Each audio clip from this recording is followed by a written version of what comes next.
Dzisiaj 22. Jutro 21. Okej, co jeden dzień. Choć nie. Między tym a tym jest dosyć mały odstęp.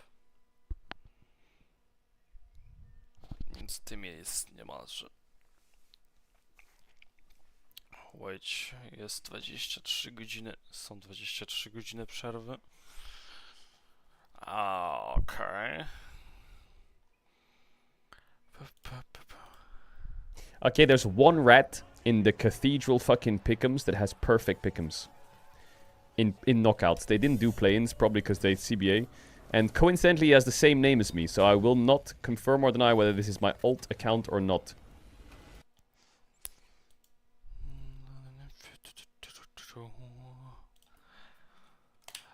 La. Dobra. Na czym to ja tu skończyłem? Dobra.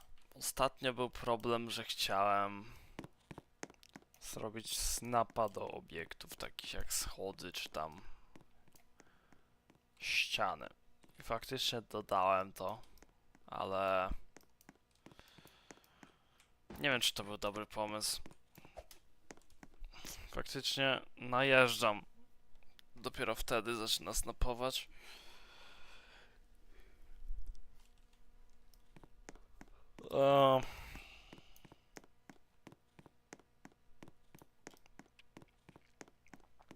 Cóż.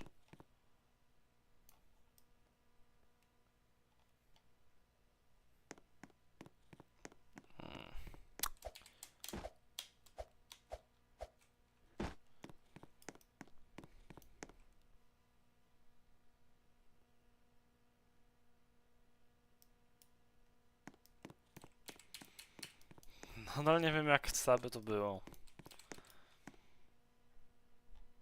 Jak to ma wyglądać?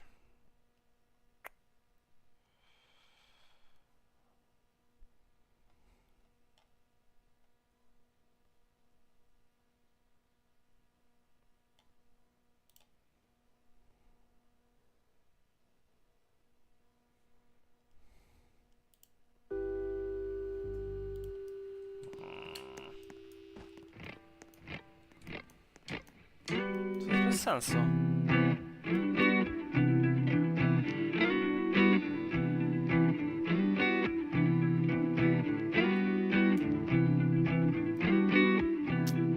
Całkowicie to jest bez sensu.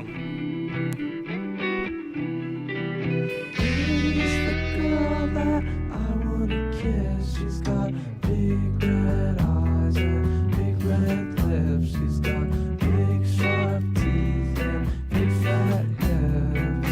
She's the girl that I wanna fuck. She's got leather heart and leather gloves. She's the only girl that I wanna love.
przejściem skrócił, no.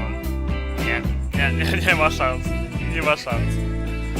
To by było zbyt wielki baran. Lecę następny. Wszystko będzie niezależne. W takim razie, jak nazwać tego skrypta?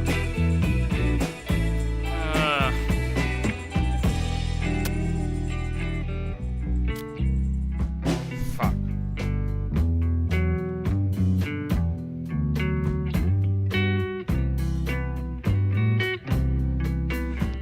Mary's the girl that leaves you to rot. She says I am real and you are not. She says I am real and you are not. Success for my body, success. Construct client? Dobra. I sobie skopiuję najważniejsze bloki z tego do tego.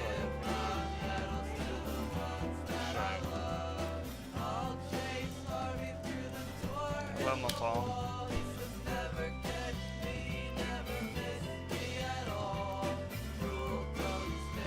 Sam mam.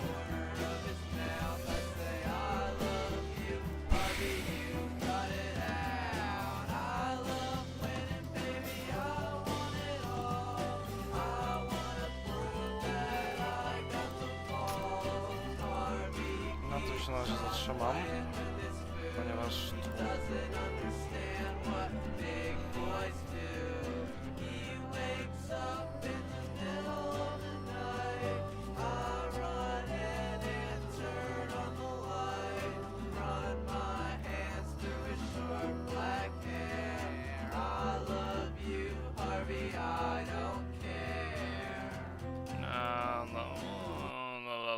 może jednak nie chcę tego.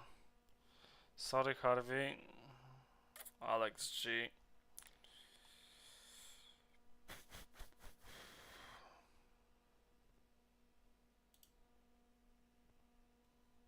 O, mam pomysł.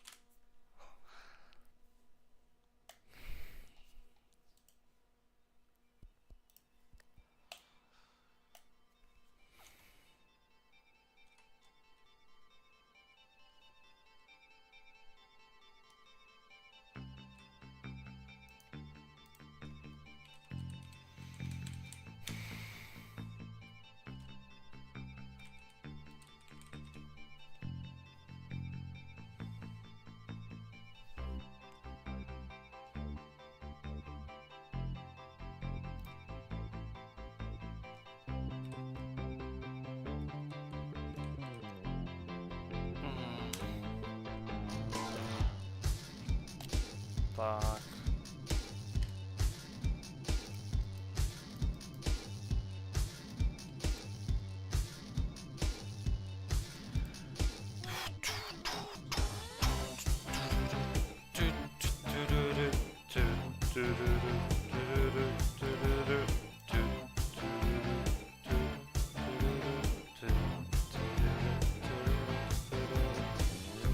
Today has a way of scarring your eyes with negative lights. But if in disguise, I put on my shades and see through the lies. Night is on the way. We'll be having a fun time. It's such a lovely day. We should pocket the sun.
Czekaj, czy do Walla w ogóle będzie można coś snapować?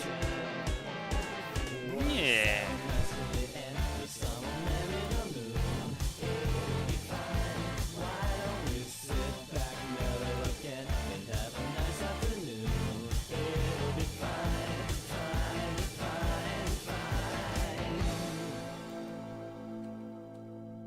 Czy do schodów będzie można? W domu, w drodze czy w pracy możesz ciągle czegoś słuchać. W Premium pobierasz muzykę w wysokiej jakości dźwięku, a także słuchasz utworów bez reklam i w dowolnej... Dobra, świetnie. Czy umożliwić snapowanie z tych górnych krawędzi do tych horyzontalnych i tych prostopadłych do horyzontalnych?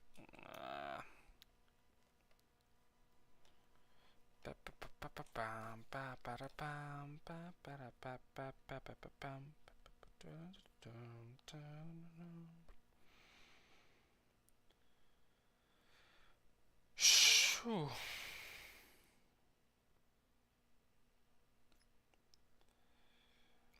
Nie mam pojęcia.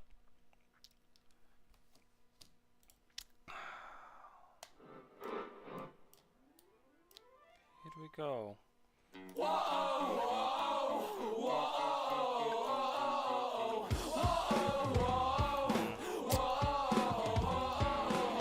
Hey man, I miss your collarbones. I know the way your skin feels on my collarbones. I know I stole that line, steal all my lines from this guy named Brian. Hey man, I miss your collarbones. I know the way your skin feels on my collarbones. I know I stole that line, steal all my lines from this guy named Brian. You be the front, I'll be the back. And you sing like this, so I'll sing like that. You be the bottom and I'll be the top. I'll put the lid on the jar when it's shut. Like headlights and werewolves come out of the forest at night on Jak co może być snapowanie do tych krawędzi? but headlights and werewolves come out of the forest at night on Może tylko do schodów. I know that, but I feel the way that you stare at the back of my neck from the back of the porch while you're mowing your I feel the way that you stare at the back of my neck from the back of the porch while you're mowing your Can you pay for overtime? Can you pay to keep my secret safe? Can you break my legs tonight? Can you help me Dobra. take away the pain? Can you pay for overtime? Can you pay to keep my secret safe? Can you break my legs tonight? Can you break my legs tonight? Pay for overtime. Papa leciał do dołu. My secret safe. Can you break my legs tonight? Can you help me take away the pain? Pay for overtime. Can you pay to keep my secret safe? Can you break my legs tonight? Może jeszcze 0-0. Feel the way that you stare at the back of 0-0 jest ustawione. the back of the porch while you're mowing your Zawsze I feel the way that you stare at the back of my neck Czy ten odpad będzie się znajdował 0-0? while you're mowing your Nie, bo nie mogę ustawić na tym przecież. Attachment jest niemożliwe. Shit, ej, to może trochę popsuć jednak na te attachmenty. Dobra, primary part to jest tylko primary, dobra. Trudno. Może nie będzie aż tak źle. Wciąż na highlight. Skupiłem, no dobra, już dam tego skeletona. Już od schodów.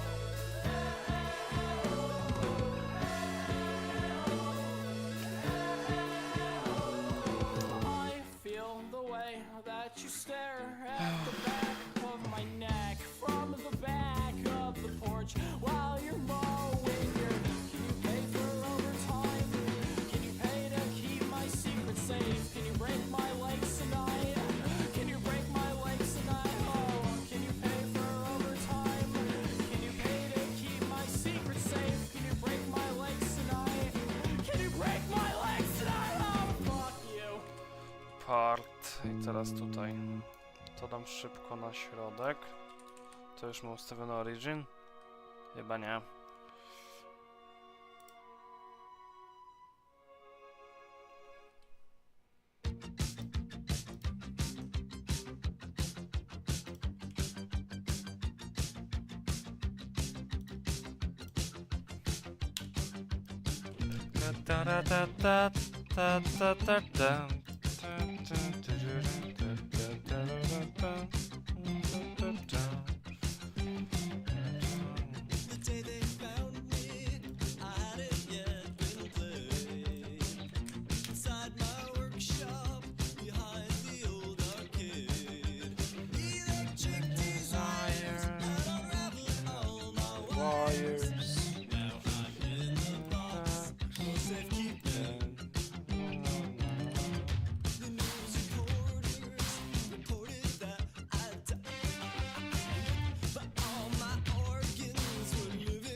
I felt like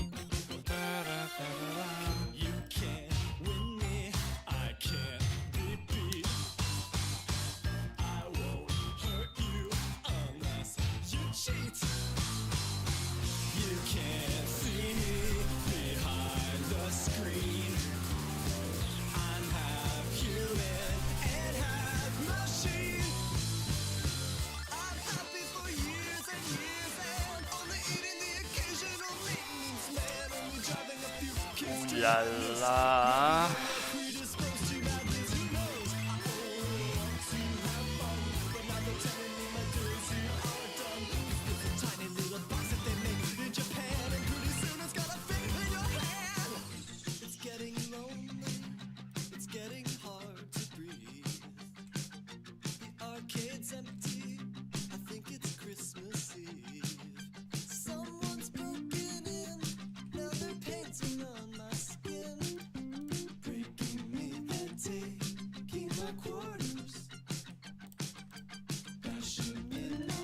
To powinno być sprawę. Tak.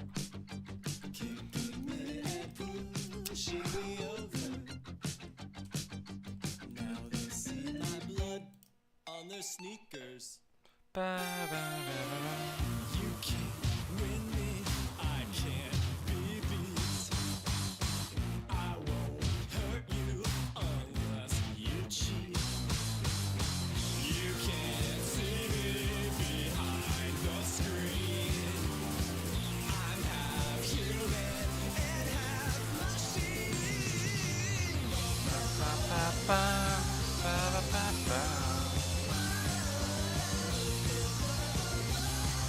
Collision parts.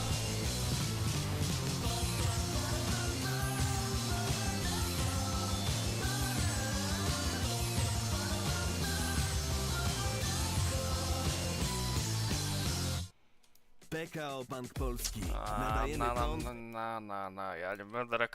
Ja nie będę reklamował PKO. Kurwa, co ja gadam. Banku PKO, Bank Polski.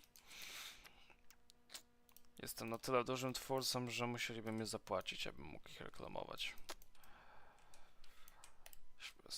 Dobra, i teraz stairs pójdzie tu. Nice. Road part jest w dobrym miejscu. Jest w dobrym miejscu. Dobra, wydaje się, że schody są już mniej więcej skończone. Gotowe jako template. Objects type stairs main, nice.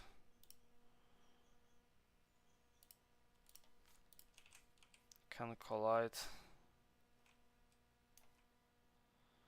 Nope. Unchilled. Tak.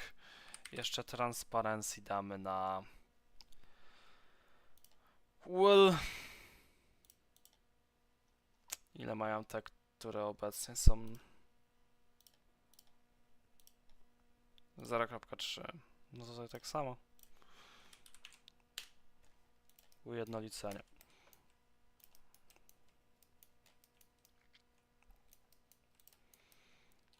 Nice. Tutaj tak samo, w takim razie 0.3 od razu, abym nie zapomniał.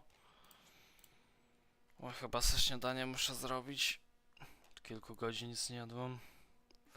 I'll settle for 2 birthdays.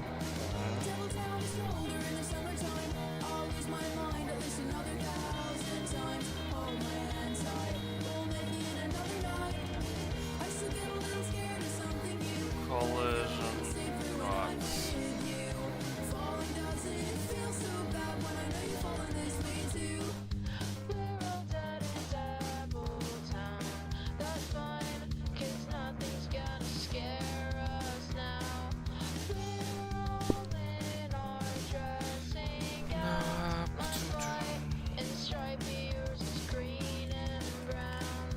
I forgot my name again. I think that's something worth remembering. Spiders in your favorite shoes. Just leave them because they're not scared of you. Devil Town is colder in the summertime. I'll lose my mind at least another 1,000 times. Hold my hand tight, we'll make it another night.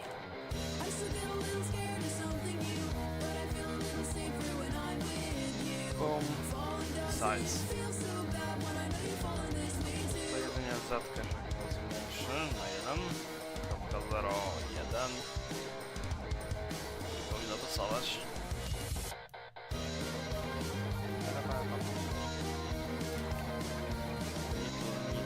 Nic. Devil Town is colder in the summertime. I'll lose my mind at least another 1,000 times. Hold my hand tight, we'll make it another night.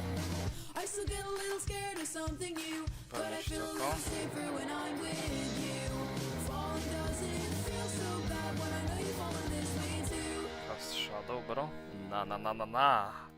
Hell nah.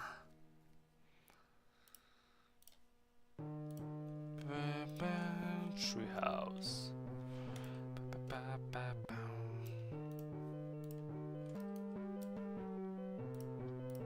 Primary part szybko.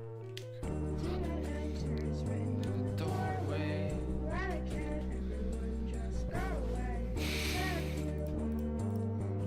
Najwyżej dorobię to jest napa.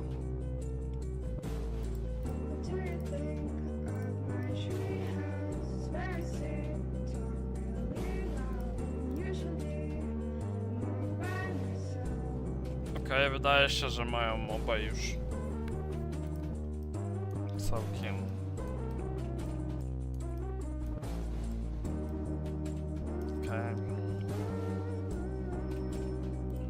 całkiem git.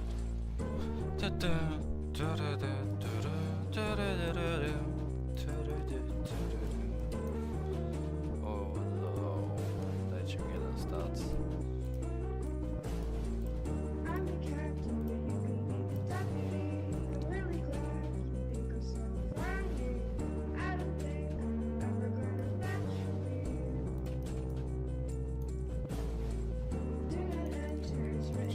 Doorway.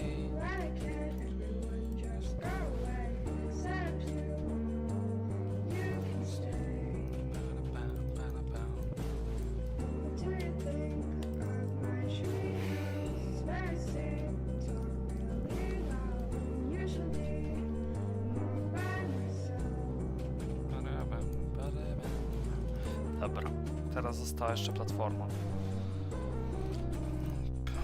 Odrębny sobie tą.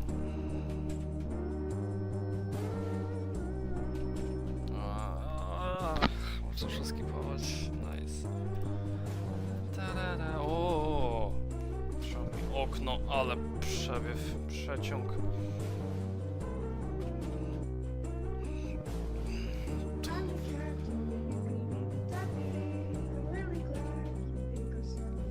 Do sery muszę coś zjeść. Ale dobra, dokończę chociaż te asety.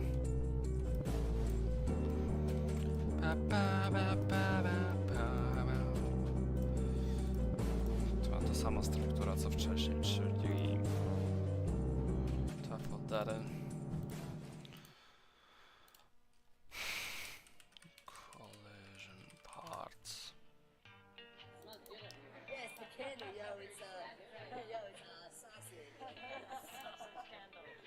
Most people don't do it the way I do. Very personal. So like, you give them the money in 20s, 20s, 20s, you know, like whatever. I just like sausage.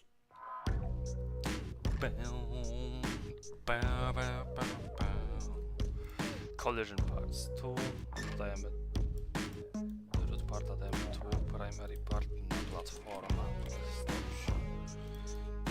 Szybki check. Nice.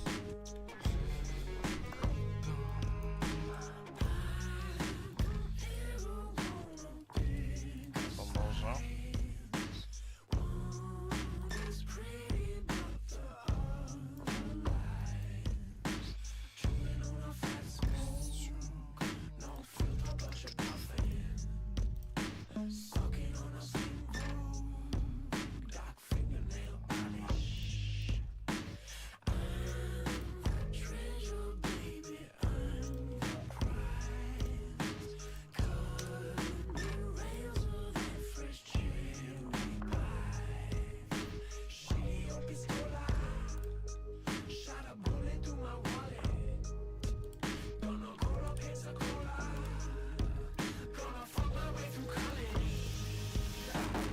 Oj, nie.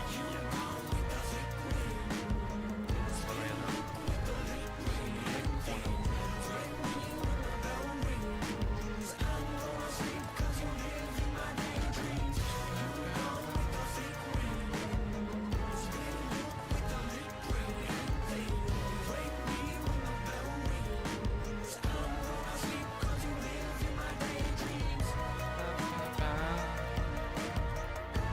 Nice.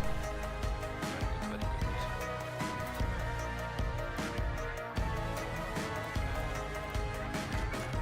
To by były na razie wszystkie asety. Teraz czy nazwy się tylko pokrywają z samym przyciskiem?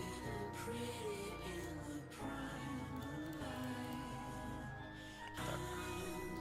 Chyba to najważniejsze.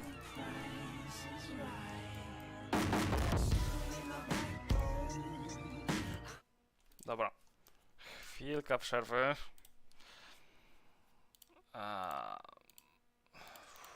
Wow. La la la la la la.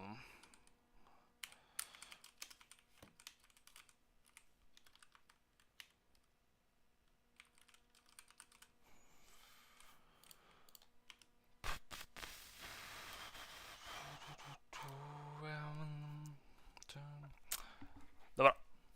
C2.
to czuję, że jak zacznę oglądać YouTube'a, to mi zdejmą streama. Albo czy mogą mi zablokować konto? Nie ma szans. Na to.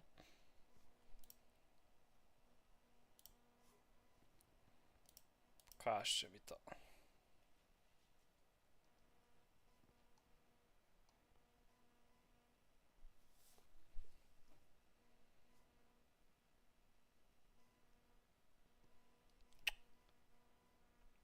Jak wygrać? Czemu ja mam wszystkie tytuły po polsku, bro? What the hell? Mogę to... Nah. How to beat trash. Trash. Beneath.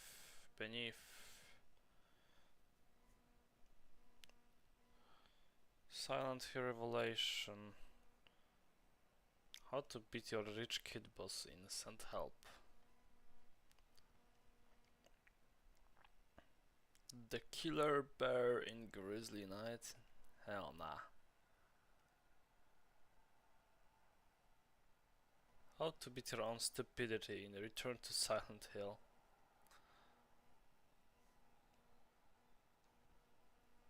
Okay.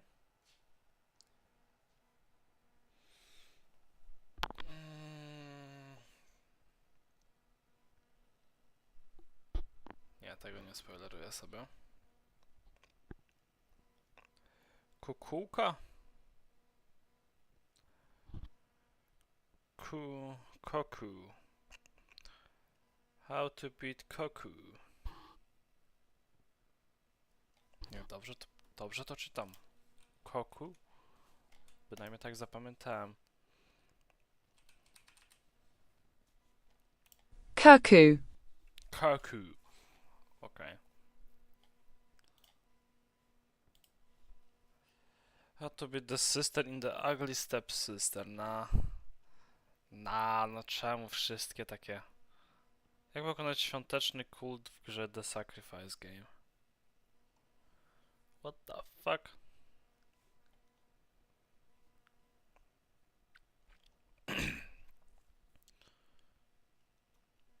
Dobra, może nie inaczej.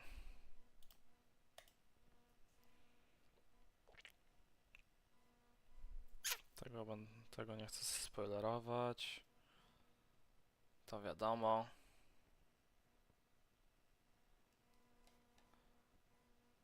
Alice in Borderland. Słyszałem o tym, nie oglądałem.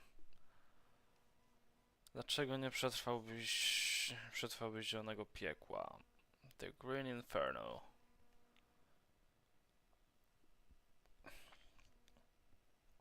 What the fuck is that, bro?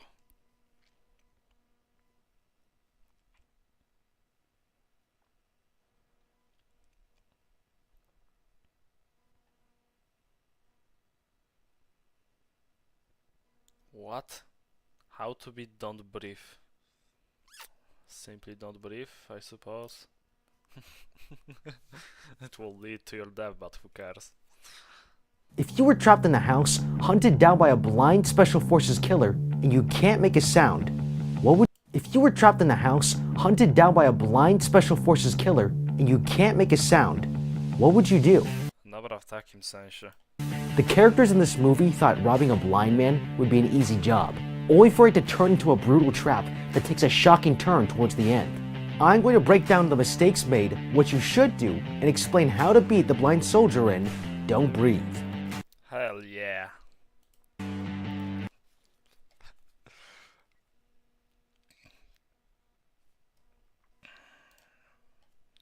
Czekaj, ja muszę przeczytać czat, przecież jestem teraz tego, full-fledged youtuberem, nie streamerem, przepraszam, a więc... What the fuck is that? What the... Deimos, przestań tworzyć jakieś multikonta, co ty robisz? Bro.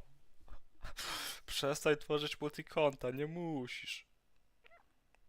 Wezmę to. Make or mic louder, okej. Pewnie. Mam na maksa.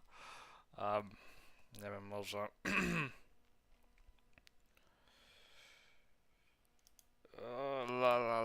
Zobaczmy. Głośność 100%, niby.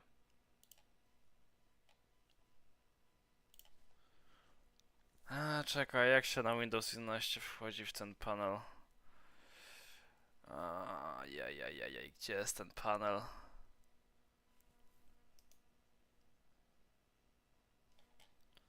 Nie to.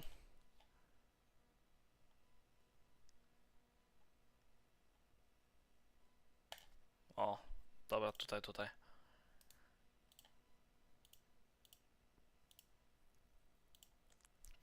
Nie, on na 100% jest. Może po prostu dźwięk jest trochę za głośny. Bro, what the hell is that? Fart? No, nie, Farhat Khan. Ktoś stworzy jakieś multikonto, kto to może być teraz? No chyba, że to jest tego. Jak się nazywa tych. Zapomniałem określenia. Like barely you can hear me.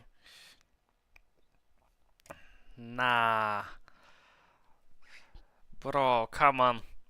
Jak przybliżysz swój mikrofon bezpośrednio pod buzię, to będzie słychać dosłownie każdy mój oddech, czego nie chcę. To jest całkowicie niepożądane.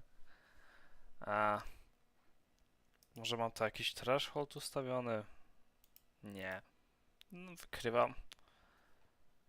Ten poziom, który wyświetla się na fioletowo, już do niego nie powinno sięgać, ponieważ to mogą być przestery. Minus 30 około powinno być dobre. Decybeli.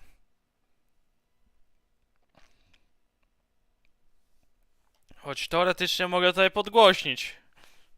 Tutaj widzę jakąś opcję, ale nie wiem co z tym zrobić.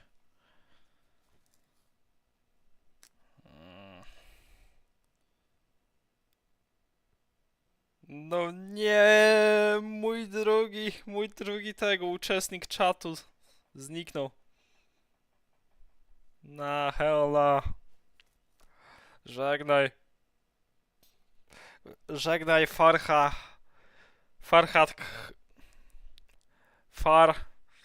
daleka czapka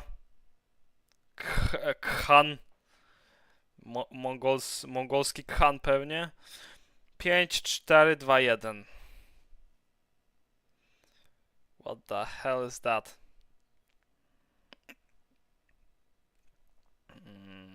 Dobra, nieważne.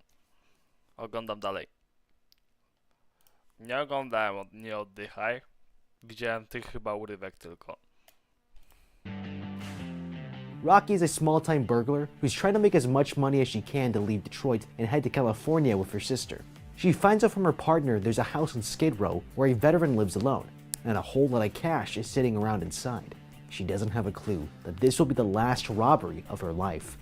The burglars scout out the veteran's neighborhood and spot him outside walking his dog, and they notice he has a cane. This man is as blind as a bat, and the job appears to have gotten a whole lot easier. But if they took him more seriously, they would have seen a few red flags.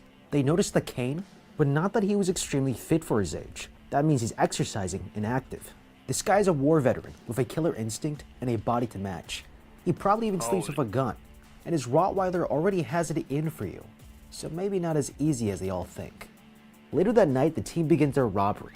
They slip the guard dog some sedatives, but find that the front door has several locks they can't open. Wait, this doesn't make sense.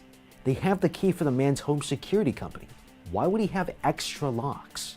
So far, they've been smart about this. Sus. Thorough research, 24-hour recording of neighborhood activity, but this is a bad start. 4 locks is a sign that he's not going to make things easy for you, especially since he's a military man. I would bring brass knuckles or other self-defense weapons so that we have a better chance in a confrontation. Nothing they try works. The side door to the house is locked shut, and so is the cellar door. But Rocky spots a window above them and clambers up the side. She breaks in through the bathroom window and sneaks as fast as she can to shut off the burglar alarm before it goes off. This girl knows what she's doing. The problem is he's blind, not deaf. Cracking glass with a rock is noisy, and No. stomping around in boots is going to wake him up. The blind develop enhanced hearing and the ability to track movement. Also, the statistical majority of US soldiers experience terrible insomnia, and he just lost his daughter. He would definitely be a light sleeper. Considering who they're up against, being silent here could save you. For this, they could have used duct tape. It pads the sound and keeps most of the glass shards intact. And while taking your shoes off is smart, it's another loose end. With everyone inside, they begin searching the house for the cash. One of the guys enters the veteran's bedroom where he's about to fill it with sleeping gas. But the soldier suddenly gets O kurna. Oj, dobra, to jest creepy. Pokażcie mi tę scenę. enters the veteran's bedroom where Z he's takiej klatki? about to fill it with sleeping gas. But the soldier Hell no. suddenly gets up. It's time to acknowledge that this man is crazy alert. Just puncturing a plastic bottle wakes him up. If that doesn't change your strategy, then you might as well write your will and testament. But it's a lot of money, and if you've gone this far, I wouldn't call it quits just yet. What you should do now is lock him in. This can be done by tying the knob to a heavy piece of furniture No, racja. or using a specialized security bar to force it shut. None of them have found any money, but they do find this door with some crazy locks on it. They try forcing it to open with a pry bar, and when that doesn't work, one of the burglars pulls out a No. gun and shoots the lock off. Alex here begins Choć w sumie tamten chyba jest nieprzytomny. to realize this can only end badly for them. So far, they broke into his house, damaged his property, and brought a gun into the home of a veteran with superior skill and knowledge in firearms. Castle law dictates this guy can defend his home, and if you think shooting into a plastic bottle is going to keep it quiet, you're dead wrong. The best homemade silencer would be a modified oil filter. It might Oil filter. be bulky, but it's going to do the job. Alex decides Yeah. enough is enough and leaves. And he's the only one thinking straight because things are about to go terribly wrong as a blind man suddenly appears behind them. And they're definitely What the fuck? A no tak, bo przecież oni go nie zamknęli. things are about to go terribly wrong as a blind man suddenly appears behind them. And they're definitely underestimating how much this Gulf War vet can do. The burglar tells him he just stumbled and drunk, but the vet steps on the broken bolt lock and knows exactly what it is. He threatens him with his gun, shooting a warning Ej, dobra, nie no, spoko. bolt lock and knows Pokażcie mi go. On nie ma złych zamiarów, zdecydowanie, bynajmniej na razie. The burglar tells him he just stumbled and drunk, but the vet steps on the broken bolt lock and knows exactly what it is. He threatens him with his gun, shooting a warning shot, which alerts Alex outside. He moves in, grabs the gun, and disarms him. It's officially time to freak out. They're completely outmatched. He slammed the gun to his neck, asking one simple question: who else is with you? In this moment, we need to take stock of some important facts. You won't overpower him, you can't sneak up on him, you can't find the money, and there's no way to save your friend. If you're the first to bolt, you might get away. Heartless, I know, but that's the life of a criminal. He will definitely shoot if he hears you running, so I'd throw something as a diversion, stay low to the ground, and sprint for the door. If I'm still alive, I can make new friends, and never mention this to anyone. Instead, they all panic in solidarity. The burglar tells him that he came alone and gets promptly shot. Horrified, Rocky hides herself in a closet as Alex comes back in and finds the blind guy is locking things down. Co jest, dziadek?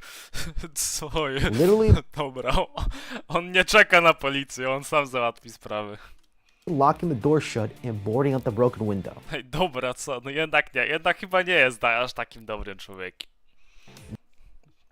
This is terrifying, but he has a shot here. The gun is near the sink, within arm's reach. I would grab it and shoot him dead, wipe the prints, and place it in the hands of my dead friend. That's To racja, to at racja. least what I'd like to do, but I'm way too much of a coward for that. Let's just close our eyes and hope this all goes away. From the closet, Rocky sees the veteran open a safe and input the PIN code, a simple 4-digit combo that's going to pay 2978. off big. Alex finds her, and together they discover that inside the safe are bundles of cash. Now they got what they came for, but how are they going to leave? Remembering that there is a storm cellar outside, they head for the door, only to find the veteran blocking their only escape plan. He begins to drag the dead body out, but as they slowly back away, he hears the floorboard creak. Wood floors are impossible to beat. It's too late for WD-40. Your only option is to cover your mouth and stay breathless and motionless until he leaves the room. That's what I would do, but the truth is, it might get me killed just as quickly. When your heart is racing, it's using up your body's oxygen reserves, making it very difficult to hold your breath for long. The right strategy is to breathe through your mouth slowly, as it's less noisy because it's a wider air passage. The burglar's phone goes off and he shoots at it. It's a distraction that saves their life. But if I'm seeing this, I'm losing all hope. His aim was incredible for a blind man. It definitely makes running for an exit a bad strategy. He continues carrying the body out of the room, giving them the chance to find a way out. But they're about to find a horrifying surprise awaiting them in the basement. They can barely see anything. They're stumbling around with no exit in sight when out of nowhere, a woman leaps What the fuck? at them. She's gagged, tied up, and chained to a wall. Hell no, dobra, jednak nie ma szans, że on jest dobrym człowiekiem. This just got way more intense. Killing an armed burglar is one thing, but this is insane. They now understand who they're dealing with, a psycho killer who plays by his own rules. And upstairs, he just figured out that these guys are still in the house. I told you those shoes were a bad idea. Rocky goes to rescue her and Czy on powąchał buta? are still in the house. I told you those Czy kształt rozpoznał? shoes were a bad idea. Rocky goes to rescue her and realizes that she's the girl who killed the blind man's daughter. This is his revenge. She directs them to a safe, and lucky for them, he used the same combo. Inside, they find keys and use them to free her, not realizing that this kind of act was their biggest mistake of the night. Now, it's good to help people, but right now, it's not smart. Escape gets a lot harder with 3 people, let alone 2. And it's strange they never think to take off her gag. She might have told us about the bell she's rigged with, and from there an ambush could be planned by luring him down with it. As long as we stay silent, we have a chance to knock him out and lock him in. But let's not kid ourselves. This is a gamble, because if you have to fight him, you've already lost. The cellar door gets unlocked and the man starts firing, grazing Alex, shooting at Rocky as she breaks her phone, and accidentally killing the girl they were trying to rescue.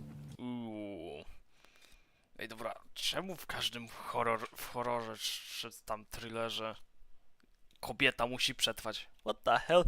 Czy to jest dyskryminacja mężczyzn? Czemu w horrorach mężczyźni giną pierwsi? Taking Ostatnio we wszystkich horrorach, co spotykam, nie ma kobiety, znaczy nie ma mężczyzny takiego, który byłby jednym z głównych bohaterów, który nie zginie pierwszy. Znaczy szybciej od głównej bohaterki. What the hell, bro?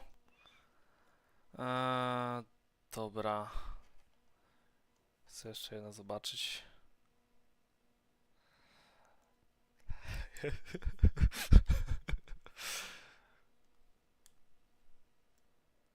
He's wagging his tail like a good boy.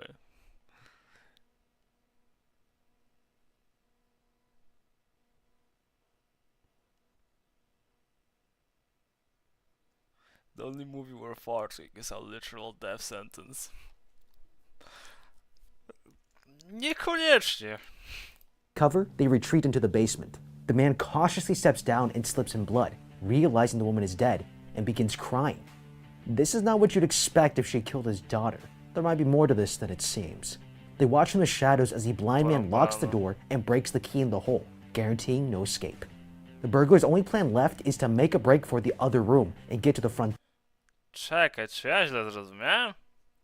Hell nah. On go nie zastrzelił? gamble.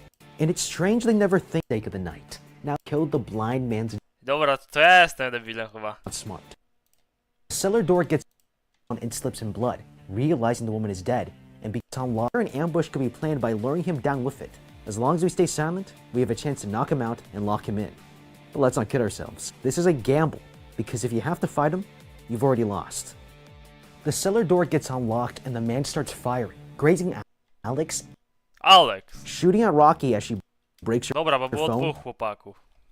and accidentally killing the girl. The veteran somehow finds Alex firing at them, while the veteran A nie, on został postrzelony, ale przetrwał? is literally sprinting through the dark corridors. It's the perfect death trap for a blind man. He starts firing at them, and taking cover, the two split up as they try to navigate the basement.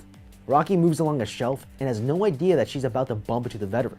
She's What the practically breathing on him. and is only saved by Alex's calls, luring the blind man towards him. The veteran somehow finds Alex and grabs him, shoving a gun against his head. Blind man towards What the fuck? veteran Show me that face. somehow finds Alex and grabs him, Dobra, to było na ułamek klatki. Dobra. Shoving a gun against his head. But realizing the gun is empty, he starts strangling him. Luckily, he's able to knock a shelf onto the veteran before running away to get the girl. We've lost our single advantage over him: sight. How do we escape? You can start by confirming where he is. Draw him in with a noise and hide on a lower shelf to hear him walk by, effectively mapping part of the room for you to run in the opposite direction.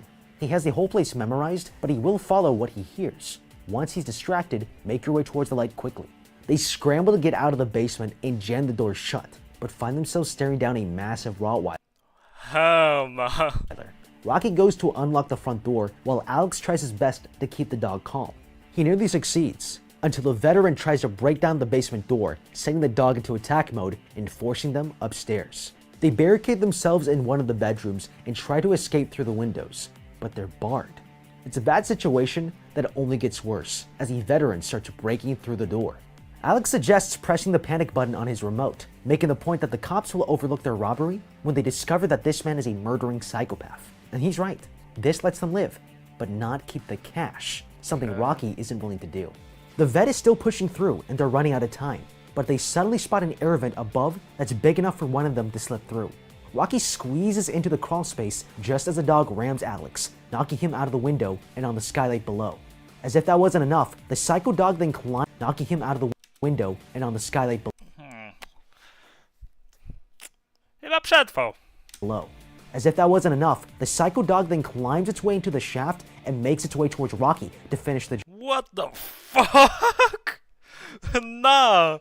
Ten pies ma jakiś morderczy instynkt. Wasn't enough. The psycho dog What the fuck? then climbs Kto go wytrenował? its way No w sumie, dobra, ma sens. into the shaft and makes its way towards Rocky to finish the job. With no other option, she throws herself down the shaft head first, slamming into the ground. Alex is dangerously suspended on the skylight. He tries rolling slowly as the glass cracks under him, but looks up only to see the blind man shoot the glass, holding him up, sending him falling to the ground. Hurt from the fall, he Czekaj, co? to see the blind man shoot the glass, holding him Aha, dobra, on misnął. Okej. up, sending him falling to the ground. Hurt from the fall, he walks through the house, trying to use his remote to activate the burglar alarm. Now it's risky, but we now have an open path outside. I might have tried going back up through the skylight. We'd be wearing gloves, so we wouldn't get cut too badly. And judging by their height, it's possible to jump up to. But it's too late, because the blind man finds him first and fires his revolver, forcing him to hide in this laundry room right next to his Dobra, jednak on ma plot armor. friend's corpse. Nieważne. The veteran tracks into the room but gets ambushed and disarmed. But he should have gone straight for his head, because he grabs Alex, who quickly gets overpowered and beats the snot out of him. But the washing machines turn on, disorientating the man. Alex takes his chance and reaches for the gun on the floor. Now, if I was in this situation with my honed abilities as a coward, I would have run out of the door but kicked the gun out with me. Get out of the closed space, because it forces you to fight him, and you won't win that. The veteran manages to turn off the washing machines and stop Alex from grabbing the gun, throwing punch after punch before finishing the burglar off with garden shears. Recovering from her fall, Rocky struggles to reach the end of the ventilation shaft that leads straight Czy co? from grabbing the gun. You won't win that. Punch A dobra, jednak nie ma plot armora. Bynajmniej do końca. after punch before finishing the burglar off with garden shears. Recovering from her fall, Rocky struggles to reach the end of the ventilation shaft that leads straight out of the house. She's able to turn herself around and kick out the grate, but it's too late. She's ripped out of the crawl space by the veteran and gets knocked out. She wakes up, locked into the same harness as the woman before her. The veteran very clearly tells her he won't let her go after what she's done, and intends to keep her as a replacement. For what exactly? A baby maker.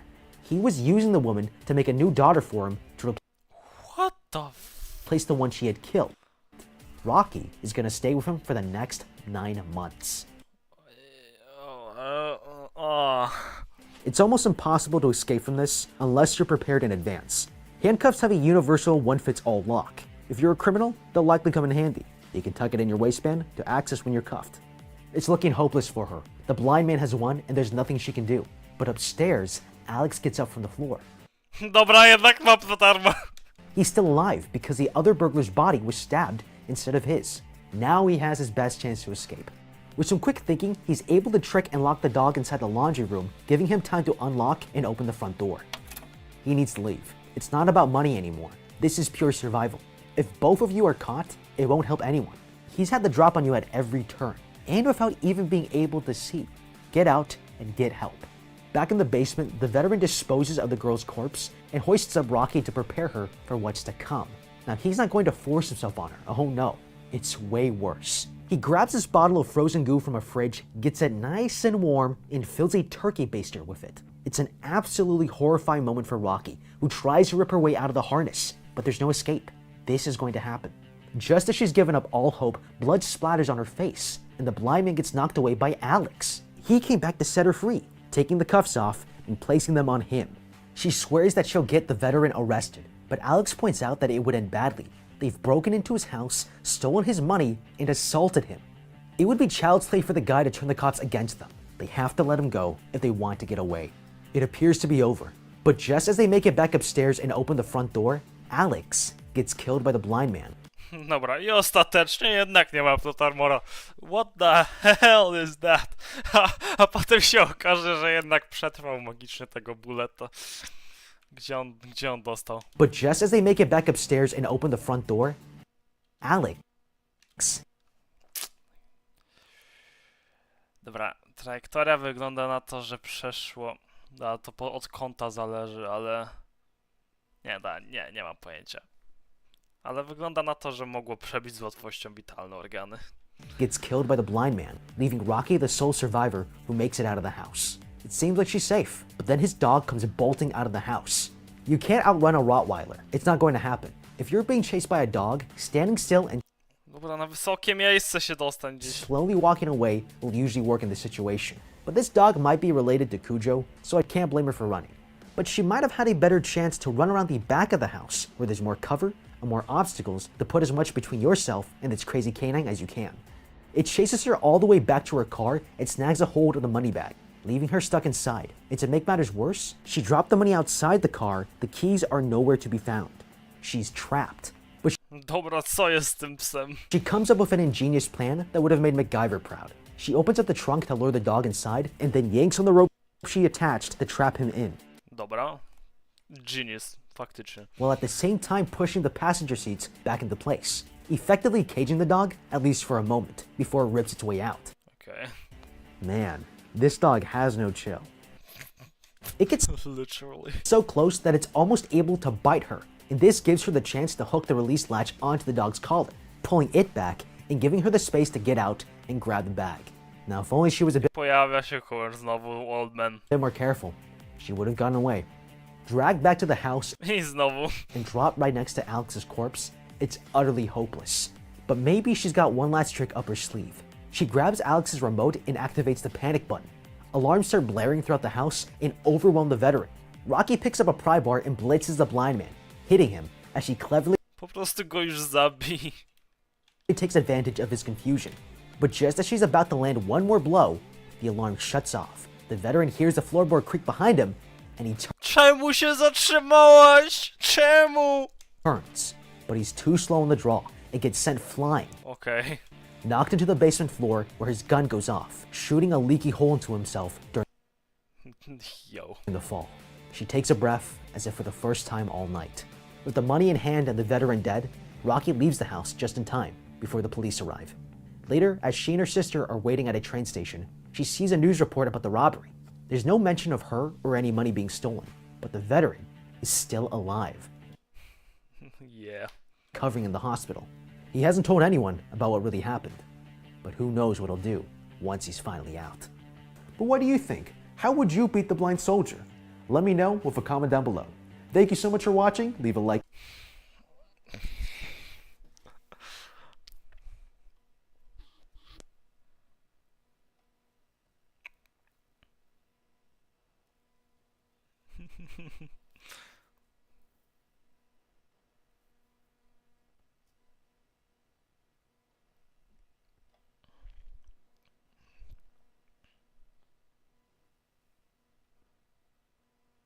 How to be don't breathe. Don't breathe. Number 1, don't breathe. Cinema summary. Literature tells you how to rob an old man. He was only pretending to be blind so they can freeze when he gets near, so he can get them easier.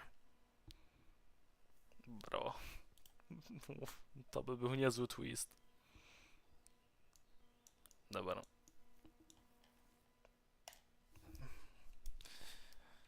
Dobra, trzeba troszeczkę dzisiaj zrobić tego skrypta osobnego. Asety. A tą szklankę muszę sobie na lewo dać. Czemu mi się zamknęły wszystkie katalogi? What the fuck? Jest, dobra. Jeszcze to. Dobra, to zrobione. Tego nie trzeba. Nie. Containers, o. Na pewno.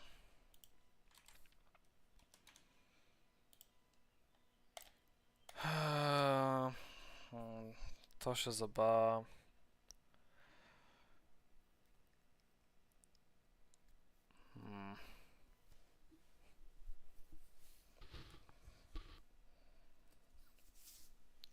Well. Musi być i tak jakaś siatka. Jakiś mesz początkowy, by mógł się przemieszczać między komórkami. Czy początkowy mesh... No, zrobię...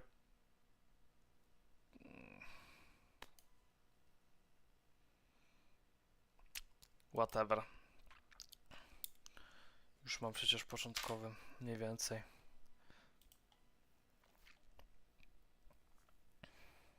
Tylko, że... Nie, to snap. To by był tylko snap.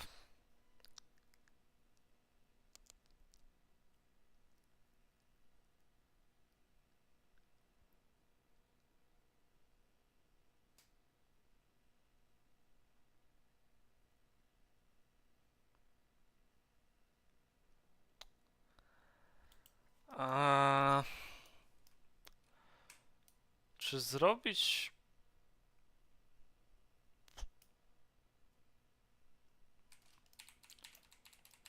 Dobra, pomocniczą platformę trzeba zrobić w takim razie. To na pewno będzie granica. To na razie sobie odsunę. Zróbmy początkowe.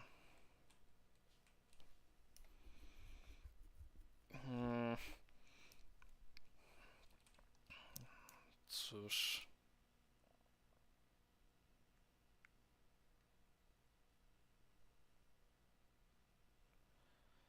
Czy może samą przestrzeń podzielić?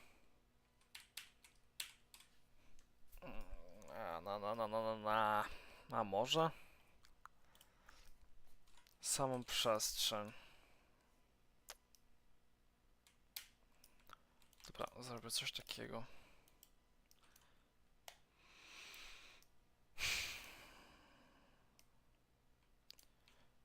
Powiedzmy, że to jest...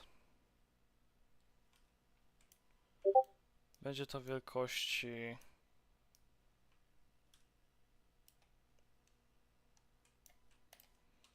Great Boundary. Oprócz Y.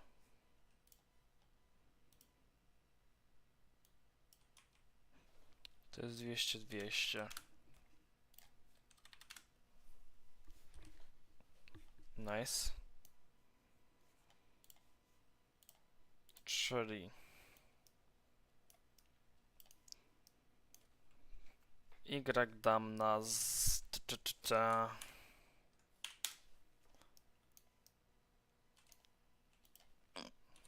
0,1 i transparency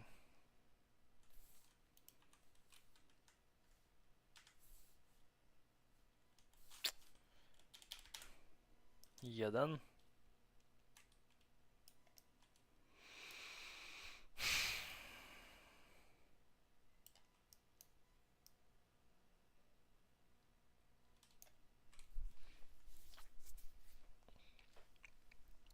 Tylko, że w samej przestrzeni ustawienie platform byłoby o wiele cięższe. No bo musiałbym dodać właśnie taki układ sterowania, jak tutaj na przykład, żeby przemieszczać z komórki, która jest na jednym poziomie, na jednej osi wysokości, do kolejnej osi wysokości. To by też zajęło trochę czasu, a w dodatku nie wiem, czy chcę coś takiego tutaj zrobić. Chyba nie. A może? Nie. Może kiedy indziej. Jak będę przerabiał system. Na razie chcę mieć coś takiego. I to by było idealnie gdzieś na poziomie 0.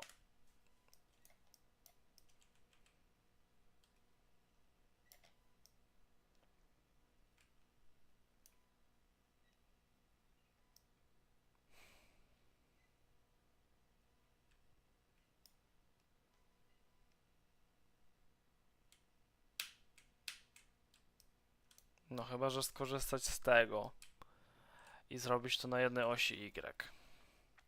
To też mogłoby być coś.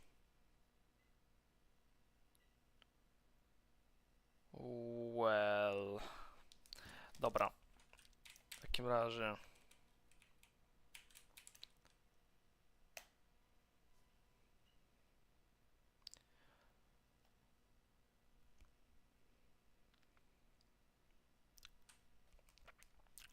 Pokażcie mi, jak ja tutaj mam z dzieleniem tego na komórki.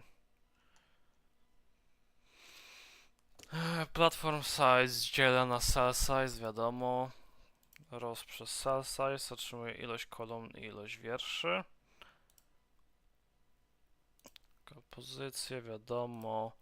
Określam tego długość i szerokość tego każdej komórki. I dobra, określam konkretną.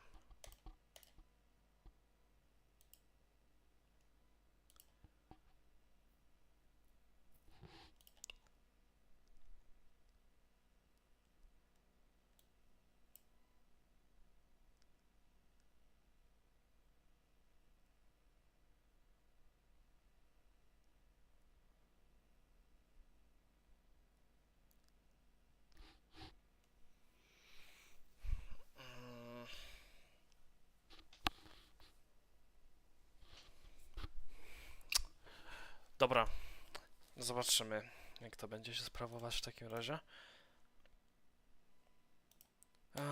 To tak. Pierwsze co zrobię to setup. Skopiuję sobie to na pewno. Albo nie. Czy będzie cell size? Chyba ten sam dam. Chyba dam ten sam. Global variables. Nice. I teraz. To tak samo.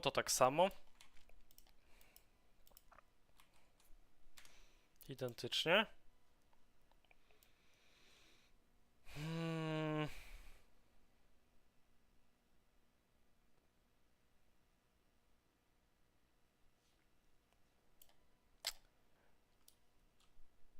Rotation też.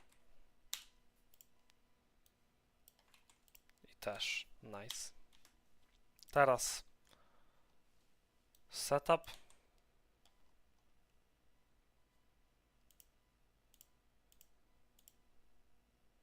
Ale gdzie są prerequisites?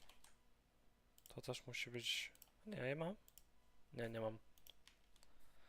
Nice.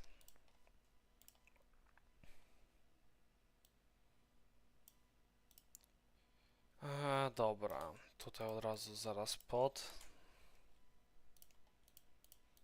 Dokładnie.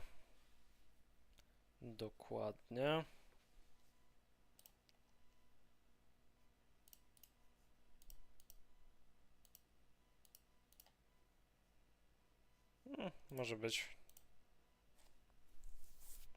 I teraz tak. Wykrywanie przyciśnięcia tego batonu. Tylko, że template folder już zmieniłem. Zmieniłem. Nice. A tutaj tak samo. I oczywiście to. Tylko to musi działać w zgodzie z tym. Czyli jeżeli będzie placeowanie odbywać się po tym skrypcie, to tutaj musi być przerwane.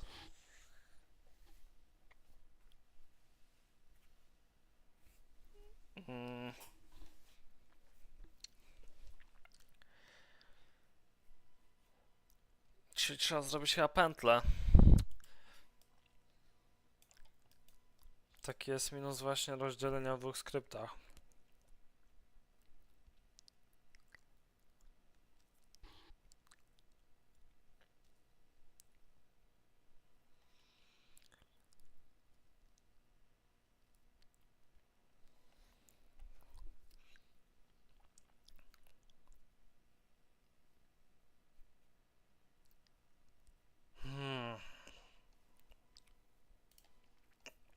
A gdybym faktycznie spróbował to zrobić w tym...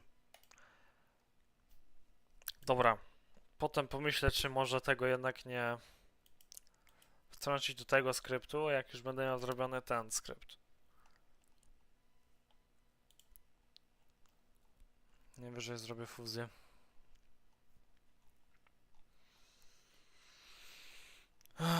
Dobra. Get object type from part to na pewno, ale najpierw tak. Najpierw na pewno raycast.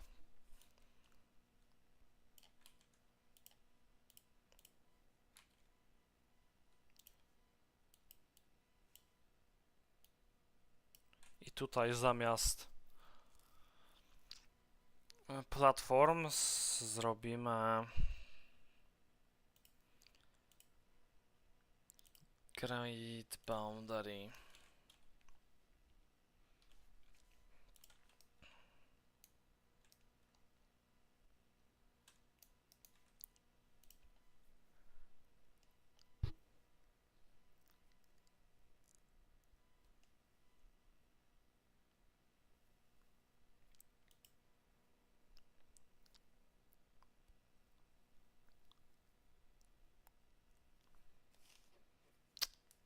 Mouse Y.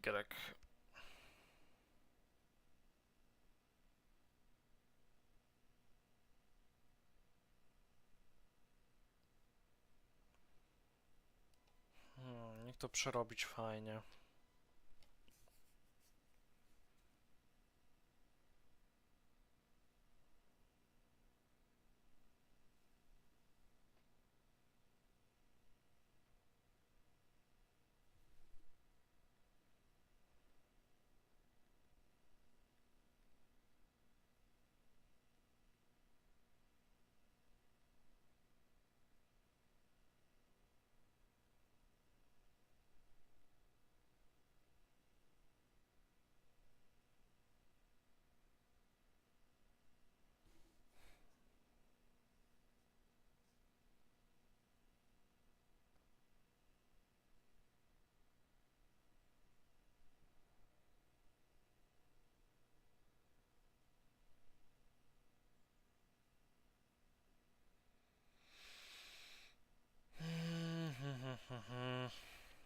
Kurde, to jest trudne.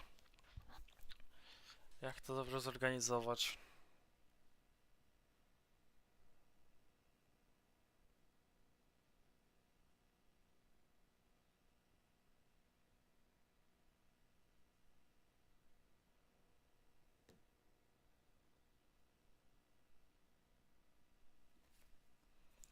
A najpierw zrobię test chyba.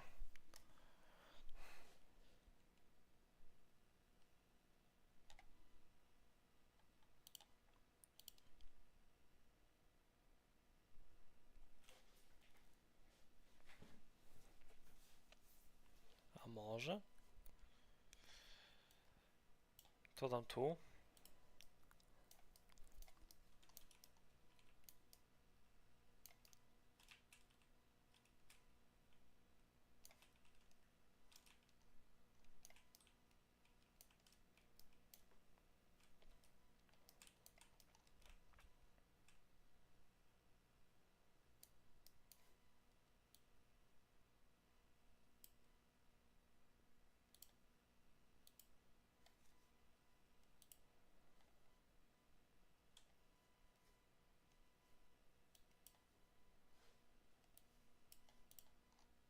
Czy ja mam na player plot? Tak, mam na player plot.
PKO Punk Polski.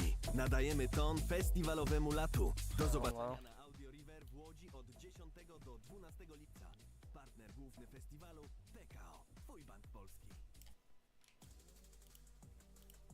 Poruszaj się we własnym rytmie dzięki premium. Pobieraj muzykę i ciesz się nią do woli w dowolnym miejscu na ziemi. A reklamami nie zawracaj sobie głowy. Wzbogacz swoje może być. playlisty o inteligentne rekomendacje lub przejmij kontrolę nad odtwarzaniem dzięki zapętlaniu i pomijaniu bez limitu. Dotknij baneru, aby dowiedzieć się więcej.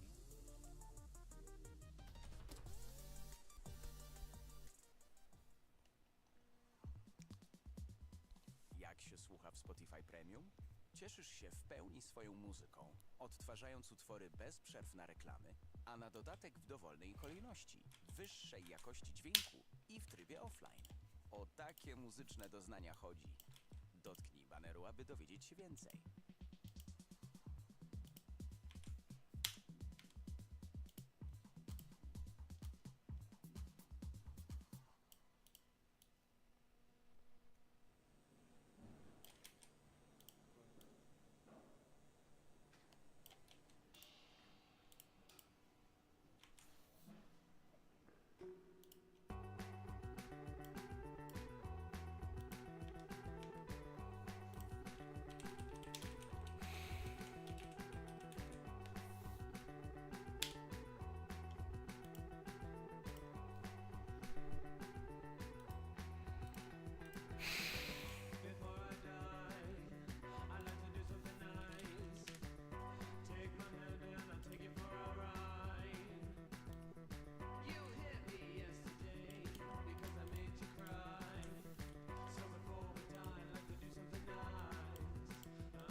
Okay.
What the fuck?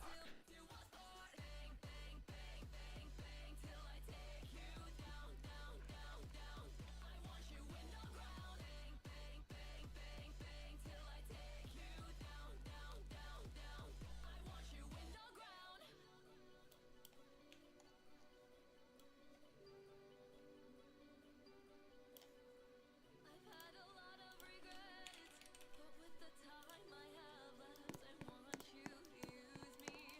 I wanna take her down, so with the strength that you have, go on and eat me. Between your deeds, I can't seem to see a choice that seems satisfactory. So I'ma do my own thing and make my own world.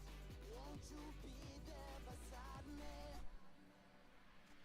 My almost ex-girlfriend is fucking genocidal. Go on, you wait to be the flame that fade. I'm better legendary. I feel so better nicely. I'm getting brutal bruises. Yeah, all I wanna do is bang, bang, bang, bang, bang till the sun comes down, down, down, down. Pochita, are you proud?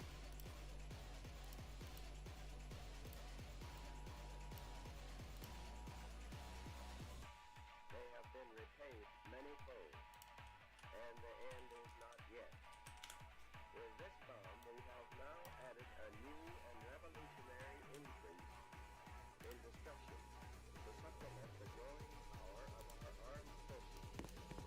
In a compressed form, these bombs are now in production, and even more powerful forms of Hell nah.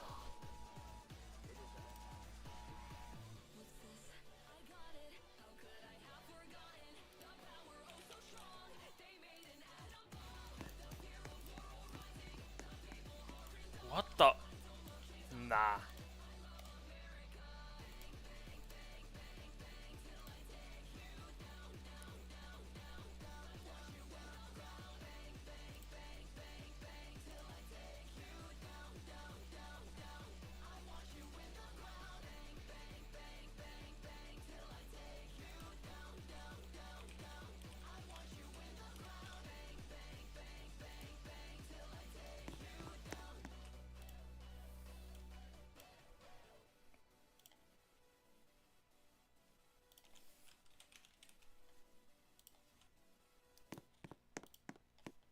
Nice.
PKO Punk Polski. Nadajemy ton festiwalowemu latu. Do zobaczenia na Audio River w Łodzi od 10 do 12 lipca. Partner główny festiwalu PKO. Twój bank polski. Zatrać się w ukochanej muzyce.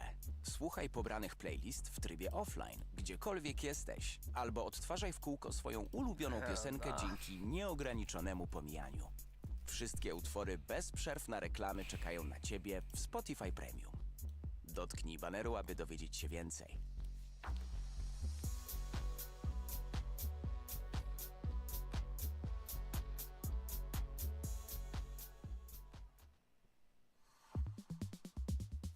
Jak się słucha w Spotify Premium? Cieszysz się w pełni swoją muzyką, odtwarzając utwory bez przerw na reklamy, a na dodatek w dowolnej kolejności, wyższej jakości dźwięku i w trybie offline. O takie muzyczne doznania chodzi. Dotknij baneru, aby dowiedzieć się więcej.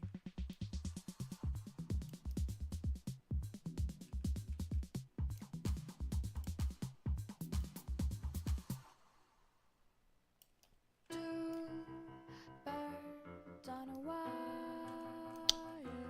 Fuck.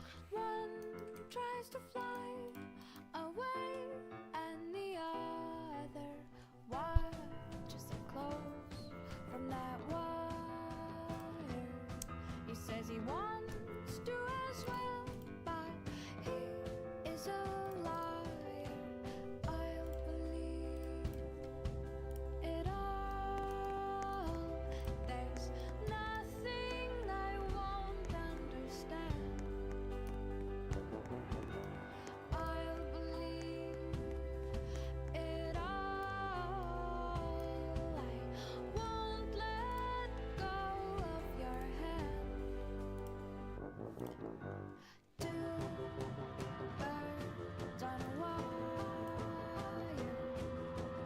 One says come on, and the other says I'm tired. The sky is overcast, and I'm sorry. One more or one less, nobody's worried. I'll believe it all. There's nothing I won't understand. I'll believe it all. I won't let go of your hand.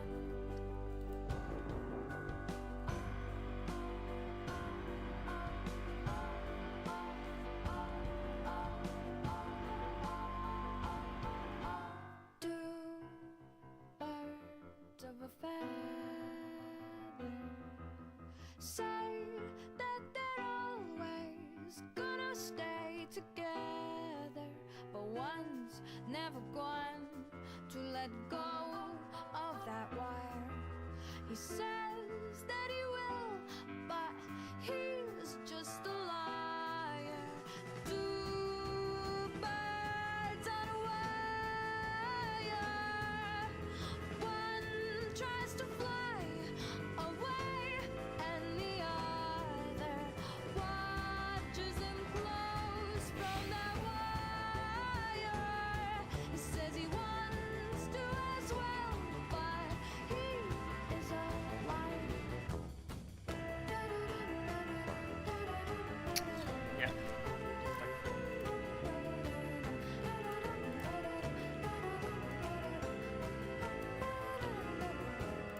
Two birds on a wire. One tries to fly away, and the other.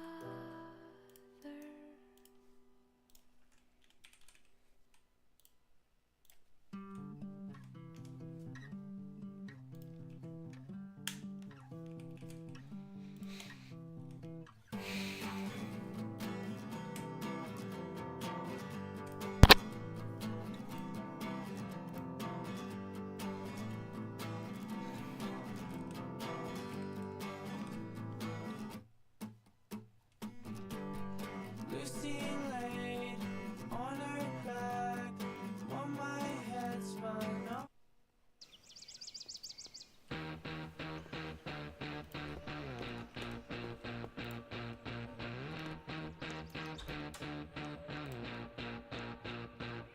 Was it the best you ever had? Was it the worst you never know? I try to tell you what I think and play it up like it's a joke. Oh, you know my surprises. Yes, it's like this. I'll do anything for you. This is highness.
Here lies Charlie.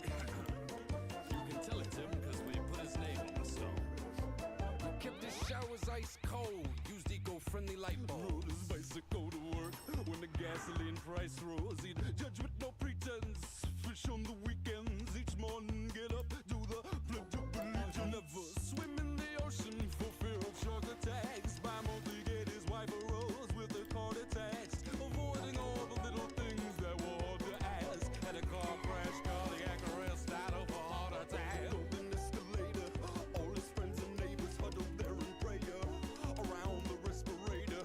Catch you later, I'm off to see the man upstairs. They all look like it's from here. Stores and crystal chandeliers. There was an angel at the entrance, checking off a guest list. Charlie wasn't on it and was ushered to the exits. His heart sank. He was breathless.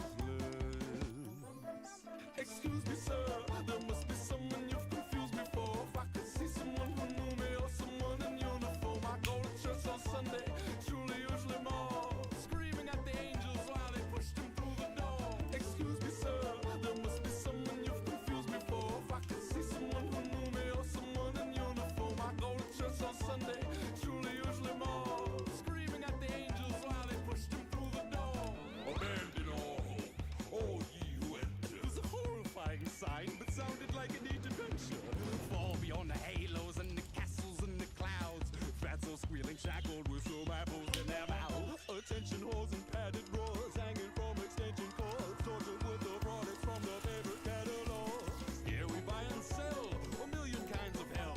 Imagination is the limit to the devil's clientele. Up a dingy elevator, no televised debate. The savior saves you from the hell you pay for. Sorry, but they smell you later. Sidestep fate, went right for the gates. But you know the devil, he loves a good chase. There was a demon at the entrance, making X's on a checklist. Who would kick you in the ass when you begged them for repentance. Those tempted by the senses with the cruelest of intentions. Charlie's heart sank, he was breathless. Excuse me, sir, there must be someone you've confused me for. If I could see someone who knew me or someone. Panie.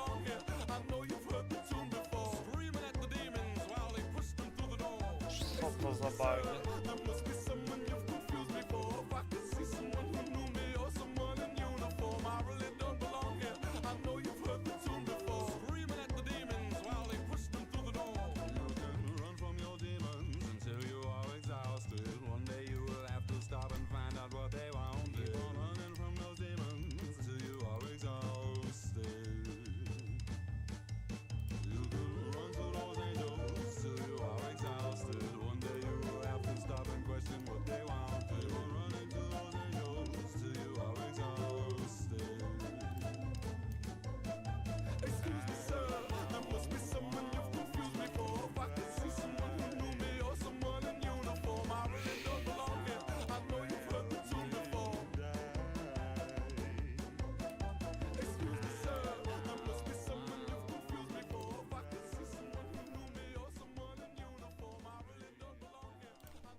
Globalny fenomen powraca. Nagradzany Emmy serial HBO Ród Smoka wraca z najbardziej ognistym sezonem.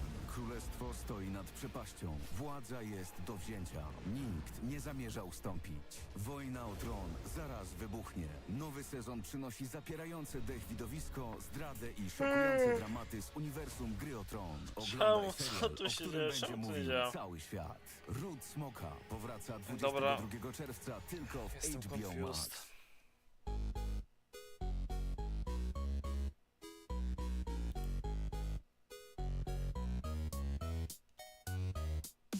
I'm not a fan of puppeteers, but I've a nagging fear someone else is pulling out the strings. Something terrible is going down through the entire town, wreaking anarchy and all it brings. I can't sit idly, no, I can't move at all.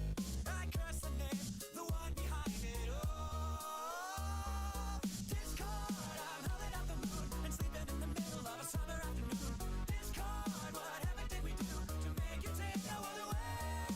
Discord, are we a prey alone, or are we just a stepping stone for taking back the throne? Discord, we won't take it anymore, so take a tyranny away.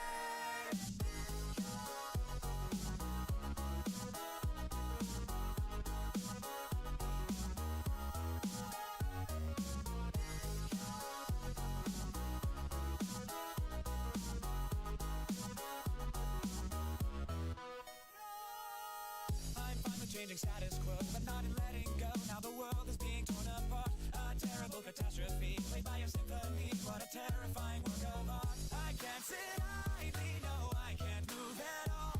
I curse the name, the one behind it all. Discord, I'm howling at the moon and sleeping in the middle of a summer afternoon. Discord, what heaven did we do to make you take no other way?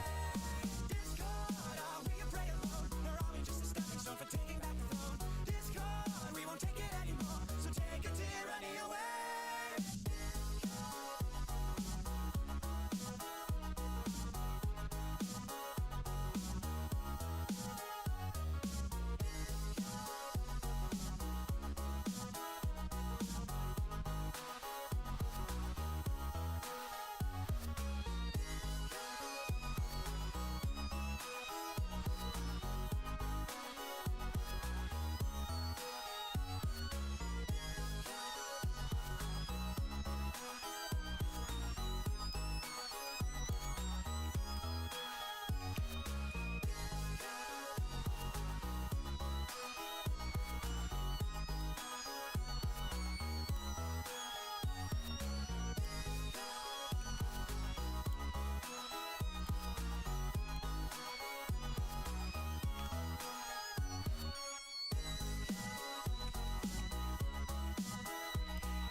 Discord, I'm howling at the moon and sleeping in the middle of a summer afternoon.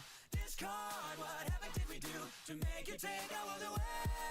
Discord, are we a prey alone, or are we just a stepping stone for taking back the throne? Discord, we won't take it anymore, so take a tyranny away.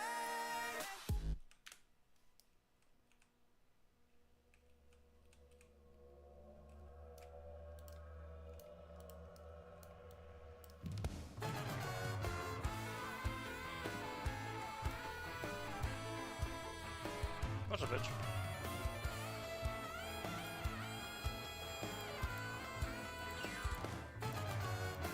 you ever died in a nightmare? Woke up surprised you hadn't earned your thanks. Have you ever felt like atmosphere you back out on the axis and collapsed and threw the planet away? Everyone's just blood in a nice train. A vampire picking flowers out in the sun. Run your diagnostic test is positive. Nobody dies agnostic, but we still dial 911. And now we're singing.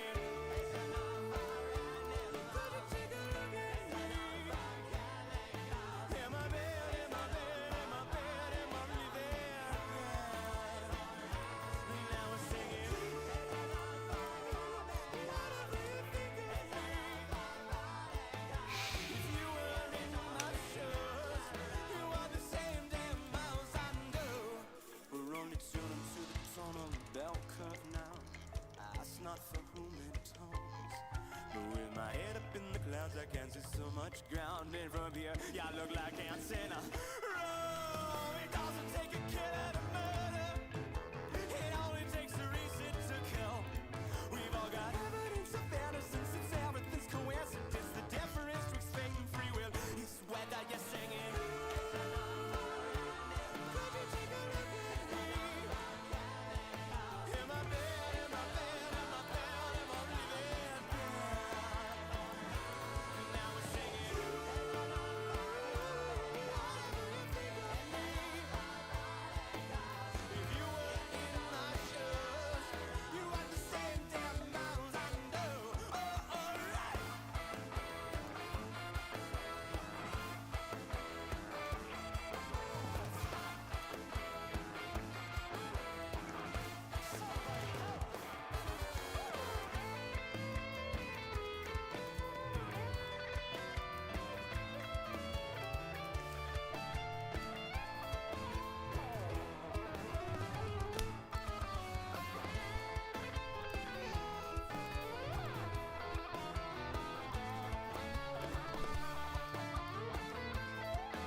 So even once you get a little fun.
Zatrać się w ukochanej muzyce. Słuchaj pobranych playlist w trybie offline, gdziekolwiek jesteś, albo odtwarzaj w kółko swoją ulubioną piosenkę dzięki nieograniczonemu pomijaniu. Wszystkie utwory bez przerw na reklamy czekają na Ciebie w Spotify Premium. Dotknij baneru, aby dowiedzieć się więcej.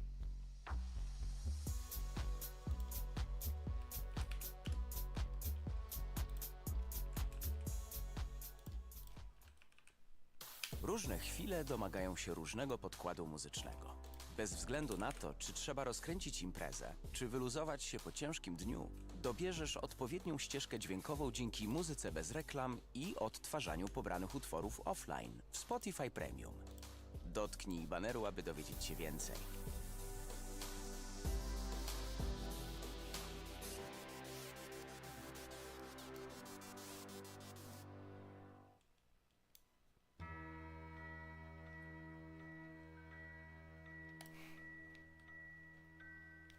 Sześćdziesiąt chyba?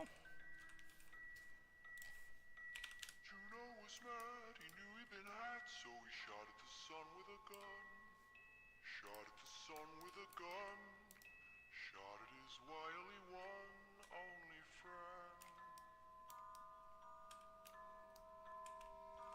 In the gallows or the ghetto, in the town or the meadow, in the billows, even over the sun, every end of a time is another begun.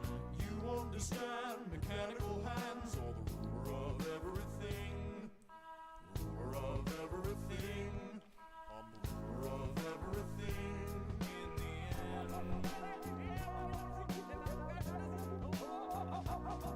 Do you like how I dance? I got zirconium pants. Consequential enough to slip you into a trance. Do you like how I walk? Do you like how I talk? Do you like how my face disintegrates if you chop? I have a wonderful wife, I have a powerful job. She criticizes me for being egocentric. You practice your mannerisms into the wall. If this mirror were clear, I'd be standing so tall. So you stop her over progress on the side of the hill. I was observing the birds. I've been you, I know you, your facade is a scam. You know you're making me cry, this is the way that I am. I've been living a lie, a metamorphical scheme. Detective undercover brotherhood, objective obscene. Oh no, no, oh yeah.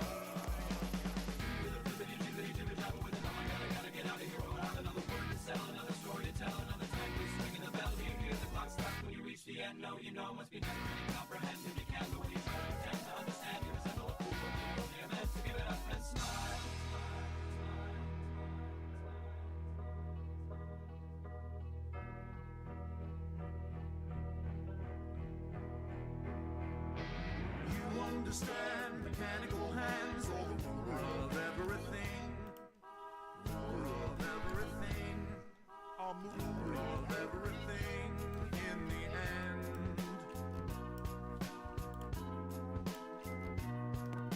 Without looking down, gliding around like a bumbling dragon, I fly, scraping my face on the sky. Oh no, no, oh yeah.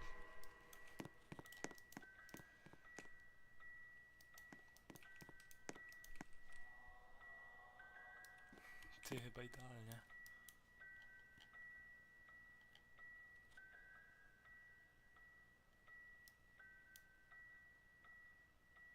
Mhm.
wydaje się całkiem git. Yesterday I heard you say you're lost, but life has gone away.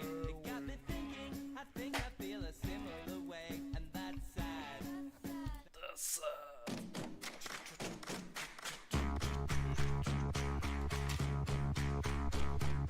Toss your dirty shoes in my washing machine. Heart, baby, bang it up inside. I'm not wearing my usual lipstick. I thought maybe we would kiss tonight. Baby, will you kiss me already and toss your dirty shoes in my washing machine? Heart, baby, bang it up inside.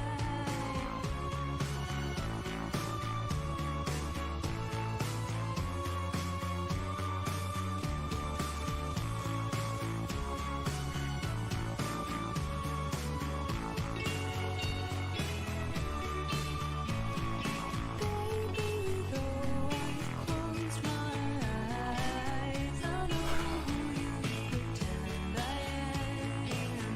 I know who you pretend I am. Only D-Y, not me. Why not me? Don't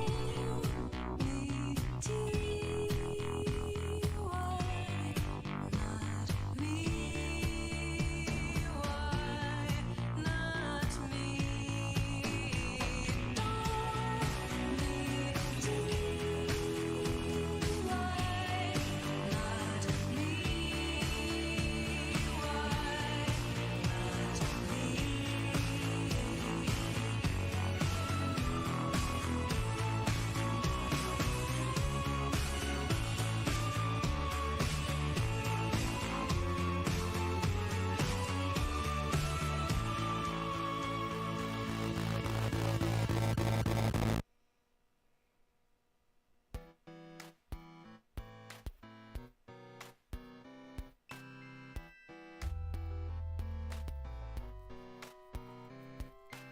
Our love story could be kinda gory, far from boring. We'd meet at a post apocalypse.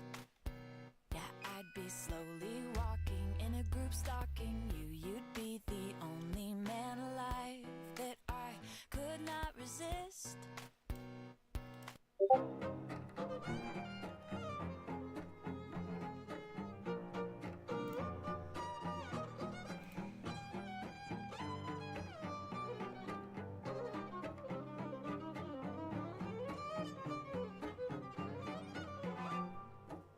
I'm a fish inside a bird cage. My brother always sings me songs. With his beak he tries to soothe me. He makes me feel that I belong. He has a wild imagination and tells me things that must be true. Like there's a world where I can take flight, where I can freely move. So carry me from these walls, brother of mine. Show me the world outside. It has to be true. I'm counting on you to be my wings and my eyes.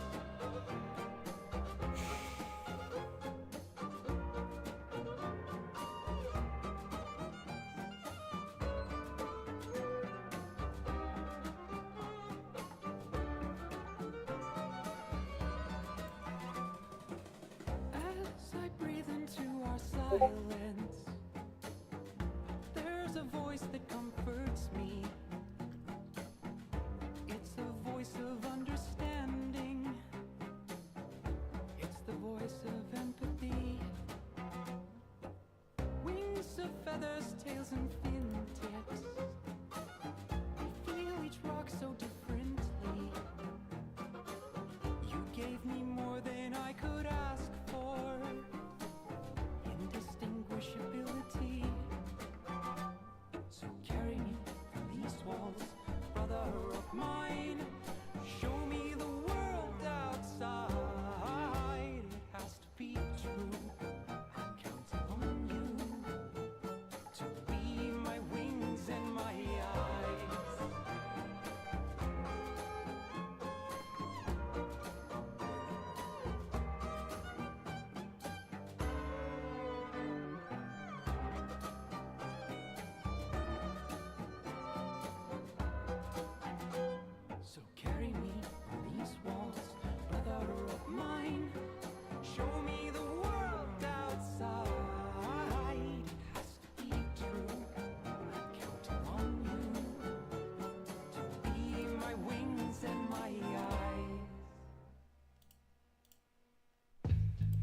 Have you ever been telling scary stories at a sleepover when you suddenly heard a noise that made your soul leave your entire body? I mean, it's all fun and games when you remember that it's just a story, right? But what if the monster turned out to be real and it was coming after you and your friends that very night? I mean, that's exactly what happens when this girl Emma and her new friends decide to play a prank on their neighbor, only to wake up an evil spirit that starts picking them off one at a time. So today on How to Beat, we're gonna have a damn good day and break down the mistakes made, what you should do, and how to beat the sleepover of death in Let's Scare Julie. This girl's night is about to become a girl's fright. Late one night somewhere in a quiet neighborhood, this girl Emma here is trying to get some sleep when someone comes along and pulls the sheets off of her bed. She's jolted awake and looks over to see a strange man climbing up beside her. Terrified, she makes a run for the door, but it's locked. And just when it looks like she's done for, her cousin Taylor turns on the lights, revealing that it was all just a prank. You see, Emma here just moved in with her cousin after her parents tragically passed away, and she's been trying to fit in with the girl's troublesome group of friends, but she isn't a fan of the way that they're always playing pranks. Just then, the girl starts having an asthma attack, and it almost gets bad until Madison finds her inhaler under the bed, but they're still treating it like it's all just a big joke. Frustrated, Emma storms out of the room, but Taylor chases her out to the hallway and brings her back. Apologizing, she says that it's just their way of welcoming her to the group, but if she wants to fit in, she has to go along with whatever they do. Now that she's feeling better, the girl's Co to ma być? Nie no, z takiej przyjaźni to ja bym wywalał od razu. go back inside to join the others, but tonight their pranks are about to go a little too far. Alright, these girls are already heading for trouble, and pretty soon it's just a prank, bro, won't be enough to save their lives. Look, I know they're acting like they just want Emma to fit in, but what they're really doing is known as group hazing, where a group makes their new members go through humiliating or even dangerous rituals to show their loyalty. No, była taka akcja ostatnio chyba w Ameryce, nie? Jak to kurna się nazywało? Chyba z jakiegoś uniwersytetu? I mean, they might play it off as who really doing save their lives. Look, I know they're acting like they just want Emma to fit in, but what they're really doing is known as group hazing, where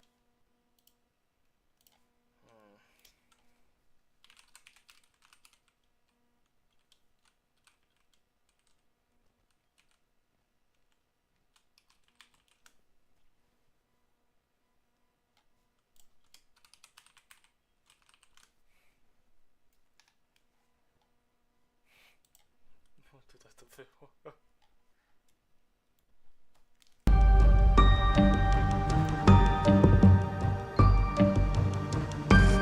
Did I just walk into?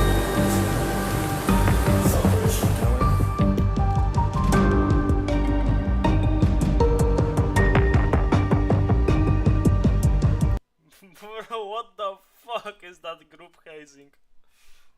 Dobra, to jest porąbane. To jest kult, dosłownie. Ja to bym zrównał praktycznie z kultem. where a group makes their new members go through humiliating or even dangerous rituals to show their loyalty. I mean, they might play it off as harmless fun, but in reality, they're teaching Emma that they have power over her and forcing her to do whatever they say if she wants to belong. It also shows the others what'll happen if they ever go against the group, making them even more willing to go along with it. But it can easily turn dangerous, like we just saw with Emma's asthma attack, and the more that they normalize it, the better that the chances are that they'll eventually go too far. Now, the constant pranking isn't just mean, it's actually rewiring how their brains react to danger. In psychology, this is called conditioning and desensitization. Basically, whenever we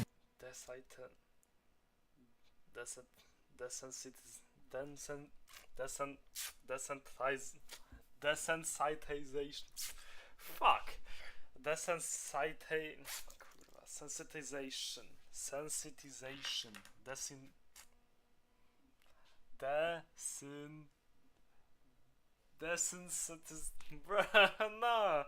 Sensitization, desensitization, conditioning and sensitization,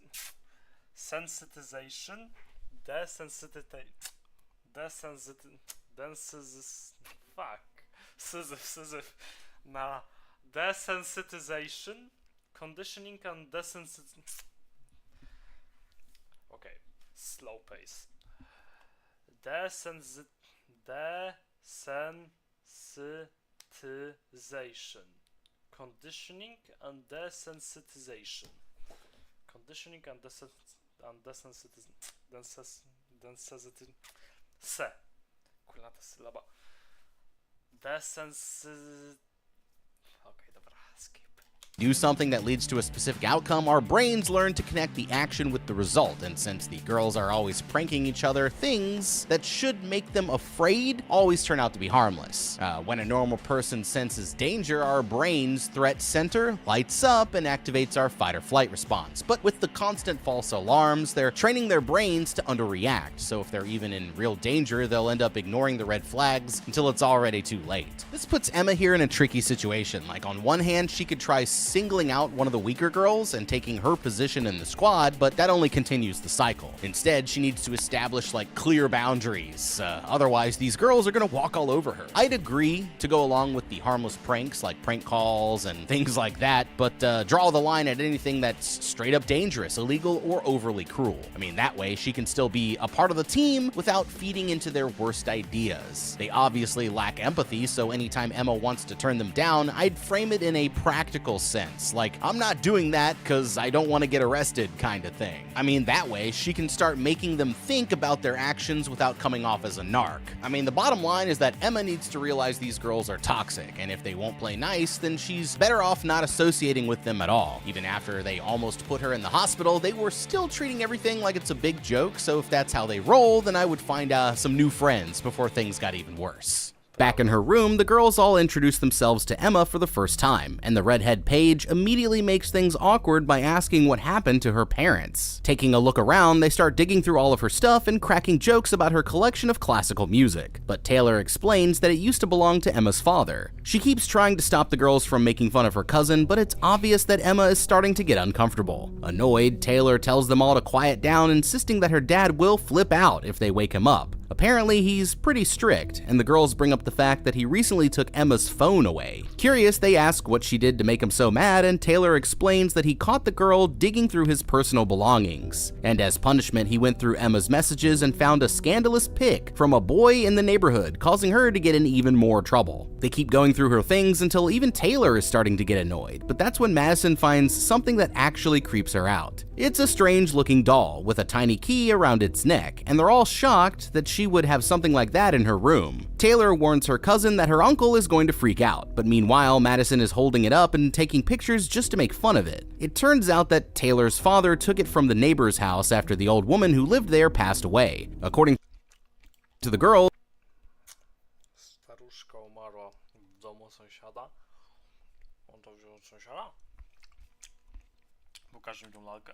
Meanwhile, Czy ta lalka wygląda na przeklętą? Dla mnie tak. Madison is holding it up and taking pictures just to make fun of it. It turns out that Taylor's father took it from the neighbor's house after the old woman who lived there passed away. According to the girls, he found a strange key in the driveway that led to him discovering the doll, and Paige asks them to tell her the whole story. Starting from the beginning, Taylor explains that the neighbor's name was Miss Durr, and over the years that her family lived there, no one ever saw the woman outside of her house. Rumors spread around that her son had died in some kind of tragic accident, and after his death, she started practicing occult magic behind those walls. Taylor only knew one person who'd ever seen her, another boy from the neighborhood, who saw the woman standing on her porch one morning while he was alone. She was dressed in filthy clothes and kept staring straight at him, but the strangest thing was that her skin looked blue, and he said that she looked like a rotting corpse. The kid spent the rest of the day acting nervous, as if he felt like somebody was stalking him. He couldn't shake the feeling that something terrible was about to happen, and that's when he got a mysterious text. There was no name or number to show where it came from, and the only thing they sent was a picture taken directly from behind his back. That night, he disappeared right out of his own house, and the boy was never seen again.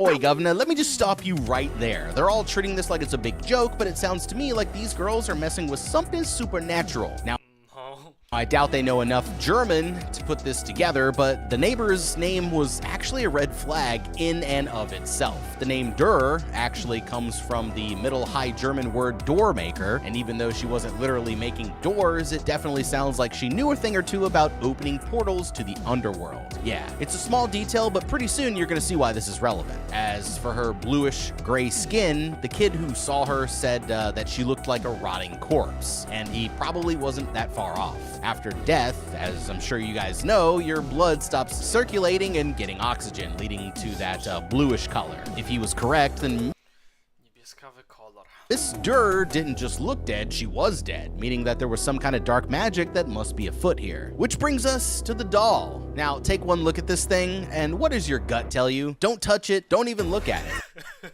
And definitely, don't start taking selfies with it like you just opened a damn Obviously. boo-boo. It's clearly handmade, so the person who created it must have done so for a reason. Now, you might want to call it a voodoo doll, but that's not necessarily accurate here. Those little cloth dolls full of pins are sadly a Western stereotype, and they don't have anything to do with the actual voodoo religion. There are some real-life practices that use dolls for harm, such as poppets used in European and Appalachian folk magic. These small, human-shaped figures are used to represent a specific person, and their purpose depends on like the creator's intent. You know, some can be for love, protection, and healing, while others can be cursing and causing harm. They can be made out of almost anything, but they usually contain a personal item from the target, whether that's a valued possession or even some of their hair, nails, or blood. This creates what's known as a tag lock, essentially binding the target and the doll so that any harm inflicted on the doll finds its way over to the real person. Needless to say, it's not the kind of doll that you want to mess with. I mean, the negative energy coming off of that thing needs to be contained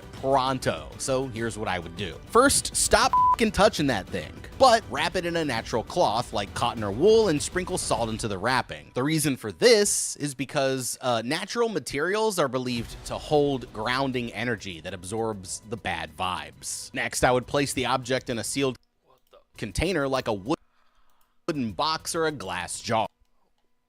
Wow, Annabelle. To wygląda jak tego Annabelle. To prawdziwa. Ja bym tak szczerze wyrzucił to przez okno. Albo do śmietnika. Choć raczej to by nie zadziałało. To by chyba dało jednak negatywny skutek. Kurde, no dobra, no to do tego sealed, do tego zapieczętowanego pudełka, ale czekaj, co on tam Natural wool and sprinkle salt into the wrapping. The reason for this is because natural materials are believed to hold grounding energy that absorbs the bad vibes. Next, I would place the object in a sealed container like a wooden box or a glass jar, and then tie it shut with a red or a black string, which are both colors meant to represent protective or binding energy. After that, seal the box with wax or even duct tape to make it airtight, and stick it somewhere like in the attic or a basement, surrounding it with a salt circle just in case. I mean, that should be enough to at least keep it safe until they can get help from somebody who understands the object better.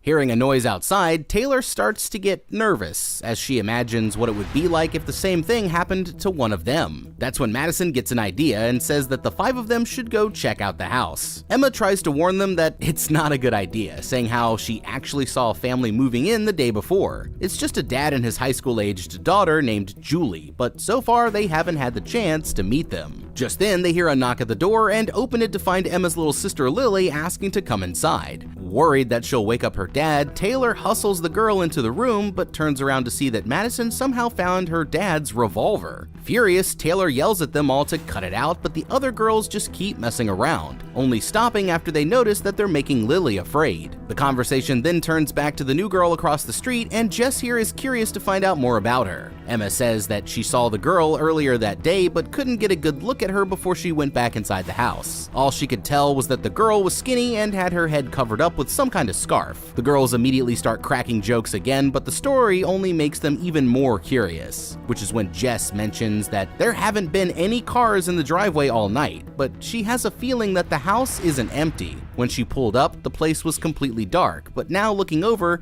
they can see a light on in one of the bedrooms. Taylor noticed a Jeep parked outside during the move-in, but when Emma saw the girl, the car was gone, leading them to the conclusion that Julie must be home alone. This makes her the perfect target for another one of their pranks, and it doesn't take long before the other girls want to go pay their new neighbor a visit. Taylor is not really sure if this is a good idea, but the other three eventually pressure her into it, saying that they can use some light-up masks to give the girl a good scare. That's when they remember that Emma knows where to find the key, but she doesn't like the idea of helping them with their evil plan. In fact, she refuses to tell them where the key is, so Taylor offers her a deal, saying that she'll get the girl her phone back if she helps them get the key. Emma's annoyed that her cousin has been holding out on her, but she eventually agrees to help them out, making them promise to at least be nice to the girl after they've had their fun. There's just one problem. The key's downstairs next to her gun-toting uncle, but pressuring her into it, Taylor finally convinces her to go. Before she leaves, Taylor warns her cousin to be extra quiet, worried that her dad would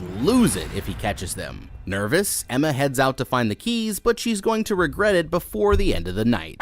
Alright, Emma needs to be careful here because this group of idiots has already shown her 10 times over that they're not to be trusted. Let's not forget that on the first night that she ever met them, they pranked her into an asthma attack, okay? They made fun of her dead parents, they waved a revolver in front of her sister, and even used her phone as a bargaining chip. And the worst part is, they never even said, "I'm sorry." Now they're escalating from harmless pranks to a full-blown home invasion. And even though they're trying to pretend like it's just their way of welcoming her to the neighborhood, it's obvious that they're only interested in Julie for their own sick entertainment. They're bullies, and she has absolutely no reason to trust a single word that they say. Despite that, she's decided to help them out. But whether that's a good decision or not, her next objective is to find the key without getting into trouble. To do this, she'll have to sneak past her drunken uncle, so it's a good thing that he's been hitting the bottle all night. You know, alcohol sedates your central nervous system, making you fall asleep quicker and deeper than if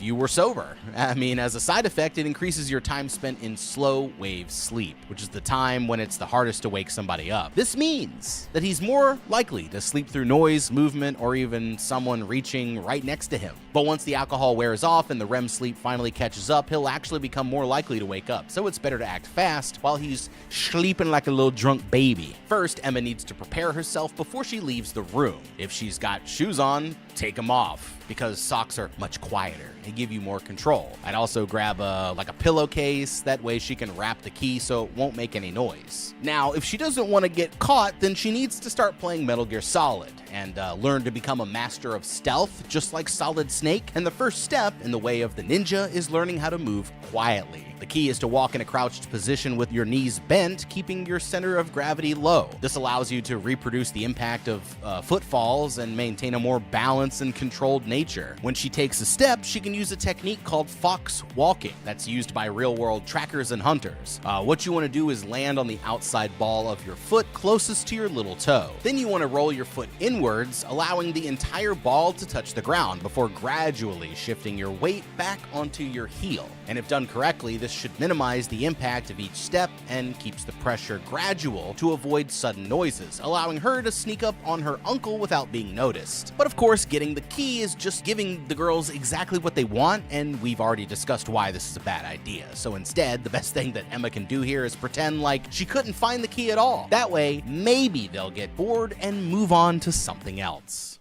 Emma creeps through the hallway, trying to stay as quiet as possible, making her way over to the steps and down to the first floor. As she reaches the landing, she sees her uncle passed out in the living room, and nervous, she cautiously sneaks around to the side of the couch. Getting down on all fours, she crawls right past him and quietly pulls open the drawer, carefully grabbing the key from inside. Once she has it, she's about to head back for the stairs when she accidentally trips and drops the key, making a loud noise that almost wakes the man up. But she gets away without being caught and goes back upstairs to find the other girls. Relieved, she goes back to her bedroom expecting Taylor and her friends to still be there, but strangely, it looks like there was some kind of struggle and there's no sign of the girls anywhere in sight. Worried, she goes to her cousin's room instead, but it's empty too, meaning there's only one place left to check. Going to Lily's room, she quietly opens the door and peeks through. Sensing a prank, she yells at the girls to cut it out. but when no one responds, she decides to turn around, and suddenly she crashes into somebody in a light-up mask, and the others come out to surround her as she stumbles to the ground, but when the lights come on, she realizes that it was just Taylor and her friends. They even had her little sister in on it, and Emma's so annoyed that they're still playing games. The other girls are excited to hear how she managed to find the key, and as promised, Taylor gives her cousin's phone back as a reward.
Holy shit.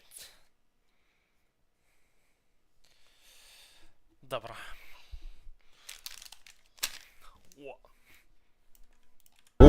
Now it's time to go prank their neighbor, and the girls ask Emma if she wants to join in on the fun.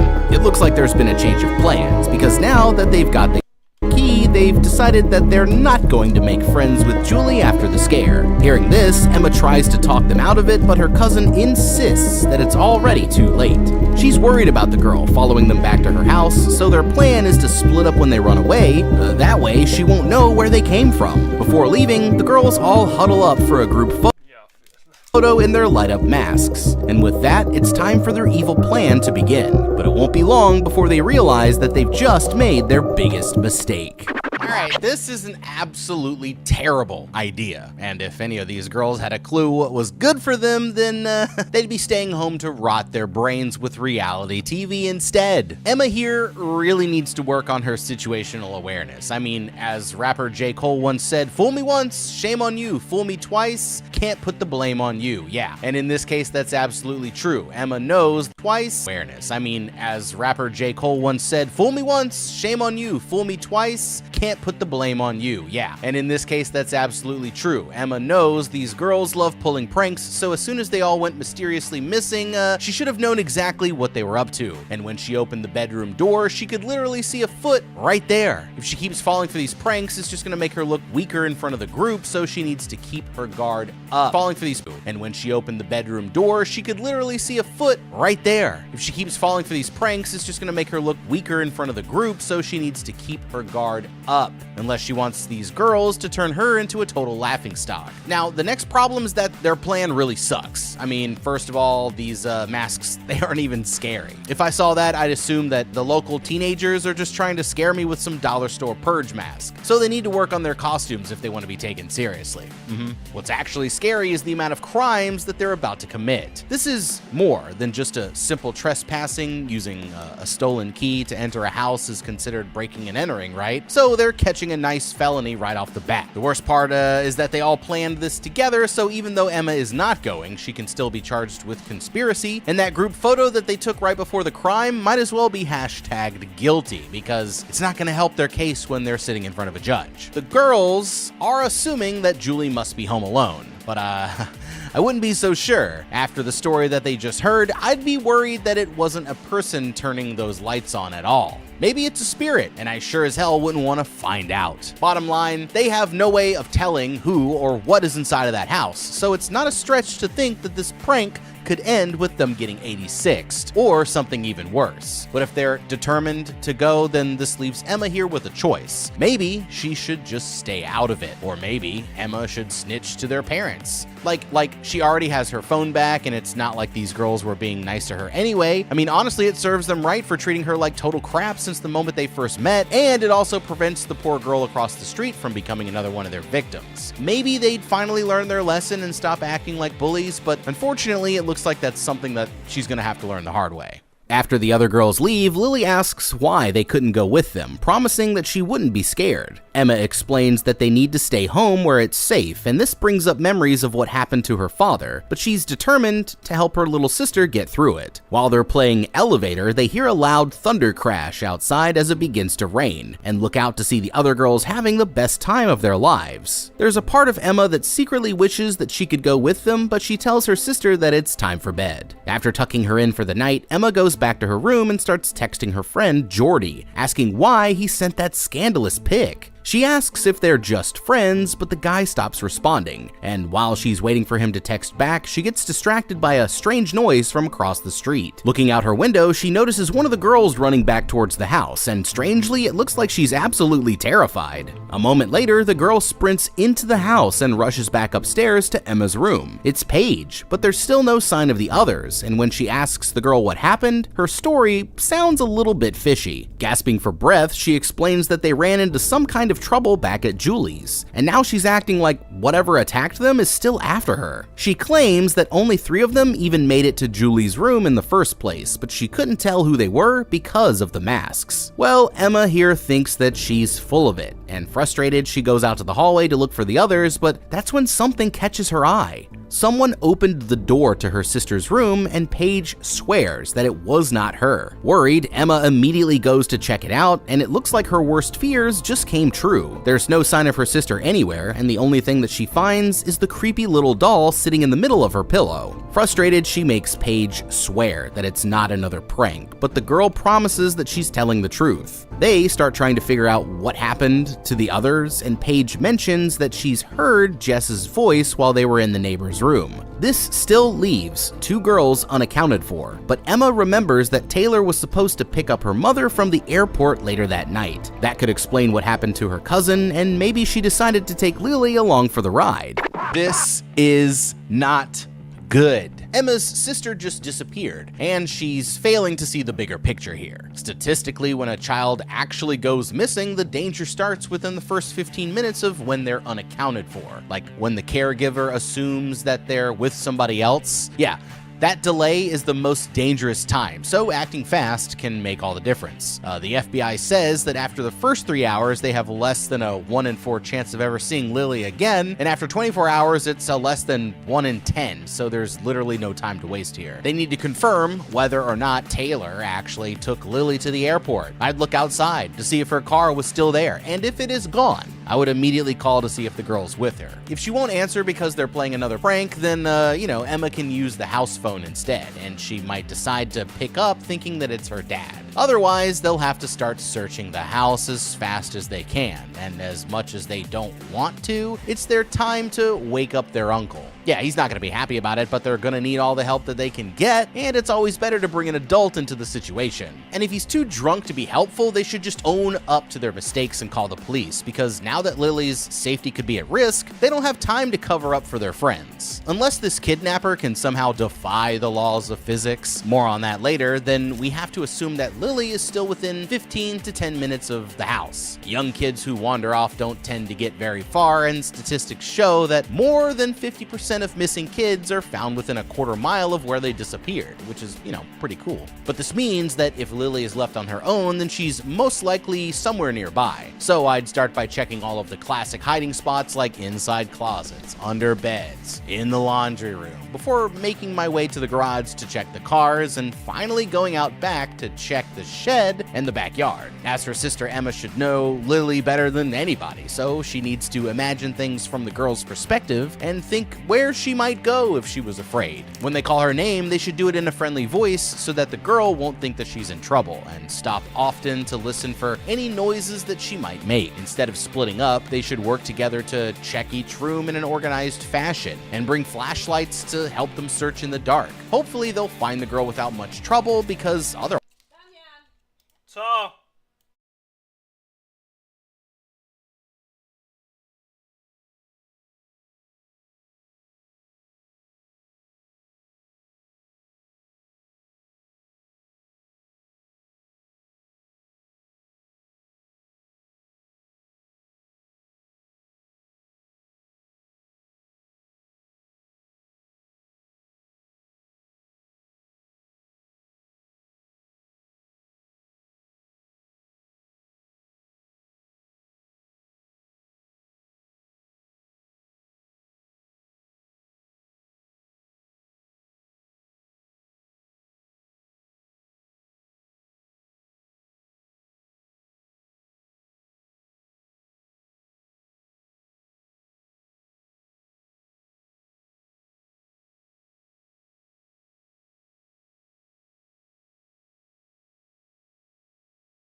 Well, yeah, dobra. Otherwise, they'll have to confront the possibility that she ended up across the street, but we'll get to that soon enough. They decide to try calling the other girls to see if anyone answers, but now it looks like neither of them are picking up. They try Madison next, but that's when they hear a strange noise coming from the other room. Listening closely, they realize that it's a vibrating phone, and worried, Emma follows the noise over to her cousin's room. Looking inside, she finds something lying underneath in a sleeping bag in the middle floor, and pulling it back, she's horrified to see Madison's body hidden inside. I mean, for a minute it looks like she's really dead, but sure enough, she eventually jumps up and scares her, revealing that it was just another stupid prank. Although Madison here Na, to nie jest ona.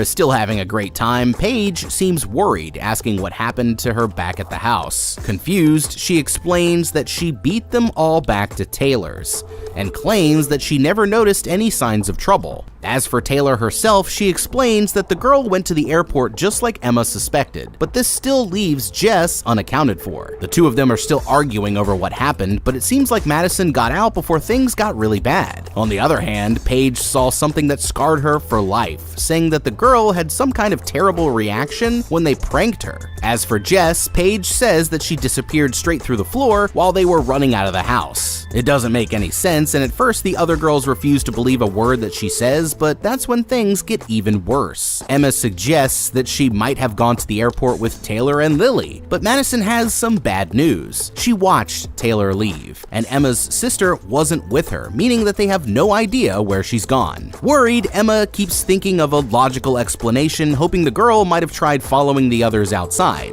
And if that happened, there's a chance that they're still in the backyard, but she's afraid that her uncle might catch them first. Well, Madison here says that he wasn't on the couch anymore when she came in, but for some reason they decide to try calling Jess again first. This time the girl actually picks up, but it isn't the good news that they were hoping for. It sounds like she's gasping for breath and begging for help, but as Madison runs to the window, there's a terrifying scream from the other end of the phone, and the call suddenly goes dead. That's the last that they'll ever hear from Jess. Hoping that it's just another prank, Madison immediately calls her friend back, but sure enough, the girl never picks up. It's completely out of character, and getting more nervous, she decides that it's time to take action. Telling the other girls to stay there and search for Lily, she announces that she's going back across the street to get Jess. Before she leaves, Madison and Paige share a romantic What the f... No. kiss, and with that, she disappears into the night, never to be seen again. Well, I guess Madison here won't be making it to the next sleepover. If these girls had a single brain cell between all three of them, then they'd be on the phone with the police right now. They might be worried about getting in trouble, but after hearing Jess scream, they should all be well aware that this is an actual emergency, and blindly running over there without any sort of plan is like a good way to get somebody killed. The absolute last thing they should ever do is split up. That's usually a bad idea in general, but it's even worse when you remember what they're dealing with. Based on what they know from Taylor's story, they can start putting together a picture of what's happening. The spirit of Mrs. Durr appears to be tied to the house, and when she attacks, she singles out a target, waits until they're alone, and then makes them disappear. So naturally, we need to counter her attack pattern, and sticking together is step one. Now, the best strategy for their own survival would be to call the police, lock themselves in a room, and ignore any mysterious sounds until somebody else figures this out. Otherwise, they'll need a plan. And the doll seems like a pretty good place to start. The thing keeps showing up in different places around the house, and everything went wrong after the girls started messing with it. So, if her uncle stole it from Mrs. Durr, then maybe, just maybe, if they bring it back, her spirit will leave them alone. If they want to go with this plan, then they'll need to stick together and hit the house as a group. But before going over there, I would also put salt in their pockets or bags so they can quickly deploy it in case of trouble, bring some flashlights to help them see in the Dizark, and tie them all together with a rope or sheets. That way they can't be separated from the team. Now, if the spirit can drag people through floors, then it's reasonable to assume that we can also physically interact with it. And if that's the case, then bringing a weapon couldn't hurt. When they reach the house, they should knock first and announce their intentions as a sign of respect. Once they're inside, they need to stick together and return the doll to wherever they think it belongs. With any luck, maybe that will be enough to get Lily and Jess back. Staying back, Emma takes her phone and puts it on the charger before leading Paige outside to check the backyard for her sister. It's pouring rain now, and it seems like there's absolutely no sign of the girl, but that's when Paige gets a notification on her phone. Checking the message, she immediately starts getting sick and runs back inside without explaining what happened. Emma can't stop her, but she picks up the girl's phone and decides to start checking the kitchen instead. Desperately searching for any trace of her sister, she ends up finding her uncle just standing there in the front doorway.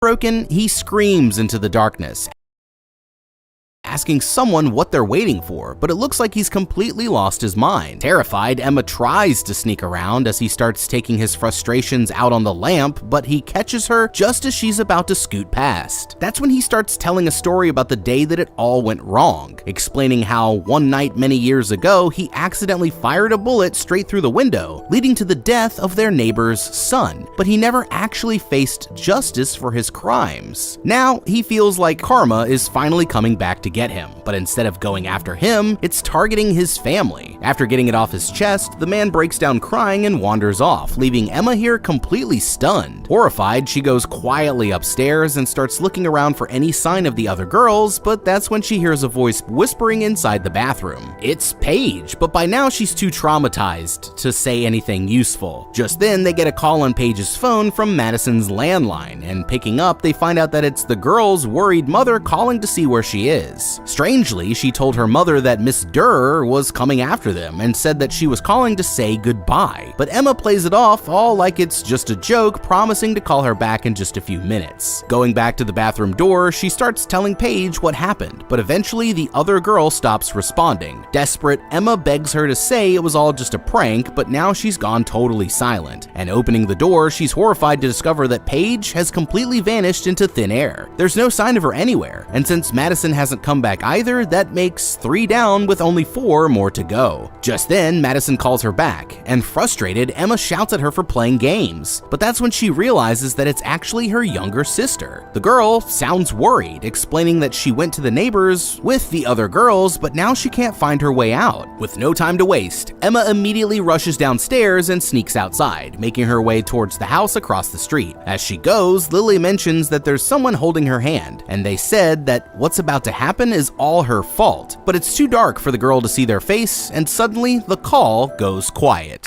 Well, I guess Lily just met the neighbor. I mean, I thought having to move in with her drunk uncle was bad, but at this rate, Emma won't be having any family left by the end of the night, and when that happens, there's only one thing left to say. Sorry, Emma, but you all the way up. Like, okay, I know how important it can be to get involved with the wrong crowd. Nothing says friends forever like sending you into an asthma attack and making fun of your dead parents, right? I mean, these girls made enough wild comments to justify a fist fight within the first 10 seconds of meeting them. And yet, you still let Taylor gaslight you into taking their side? Girl. Now, I'm not saying you had to start handing out knuckle sandwiches, but sometimes you need to know when to stand up for yourself, and this was clearly one of those times. It was obvious from the start that these girls were bad news, and you let them talk you into helping with their evil plan. And now it looks like you're about to face the scariest thing of all, which is, get ready for it, the consequence of your actions. And the craziest part is that it looks like Taylor's getting off scot-free, even though this whole thing was mostly her idea. You can blame the other girls all you want, but unfortunately, karma doesn't care about peer pressure. So sorry, Emma, but that's why you just f***ed up. So having said all that, learning what her uncle did actually might be the key to solving this. Technically, he's the one who Mrs. Durr is really after, so if it were me, I would convince him to follow me over to the neighbor's house. Yeah, and once they're inside, Emma can use her uncle as a meat shield. Yeah, offering him up to the spirit as a way to get her little sister back. And if my theory is correct, then Miss Durr just might let the girls go.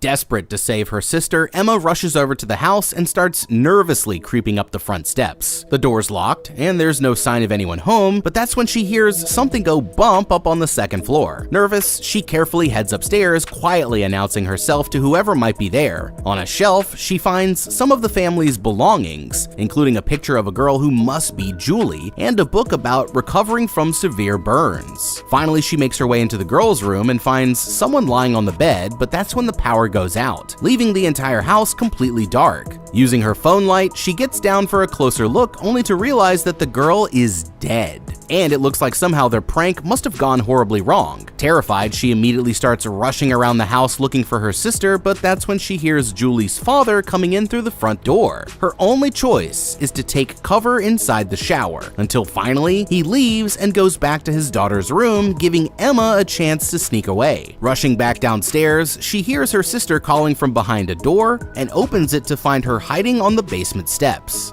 But when she goes to leave, she's horrified to discover that they're locked inside. Just then, they hear Julie's father coming down to check the fuse box, leaving them only a few seconds to find somewhere to hide. Staying as quiet as possible, they watch as the man enters the basement and starts looking around with his flashlight. And when Emma looks down, she finds the evil doll sitting right by their feet. Next to it, there's a picture of a strange girl who's not Julie, and only Emma knows who she really is. Stunned, she becomes so focused on the picture that she doesn't notice Julie's father going back upstairs. But Lily finally snaps her out of it and says that they need to run. Rushing upstairs, they make a break for the door and start running back across the street. It looks like they're home free, but when Emma goes to shut the door, she's horrified to see a pale woman in dirty clothes standing right in the middle of the driveway. Freaking out, she tells her sister to get upstairs and starts looking for their uncle, but now there's no sign of him either. That's when she gets a call from Taylor, and the girl explains that she really has been at the airport this entire time. It turns out that when they were younger, Emma bullied a girl who ended up passing away, and it was her picture that she found in the other basement. And it looks like her uncle was right. Karma really is coming back to get them, and she's worried that the spirit of Mrs. Durr is going to come after her next. Panicking, Emma's wondering what to do next when she hears the police arrive across the street. She knows that she's in big trouble no matter what, but when she looks upstairs, she sees the spirit of Miss Durr about to enter her sister's room.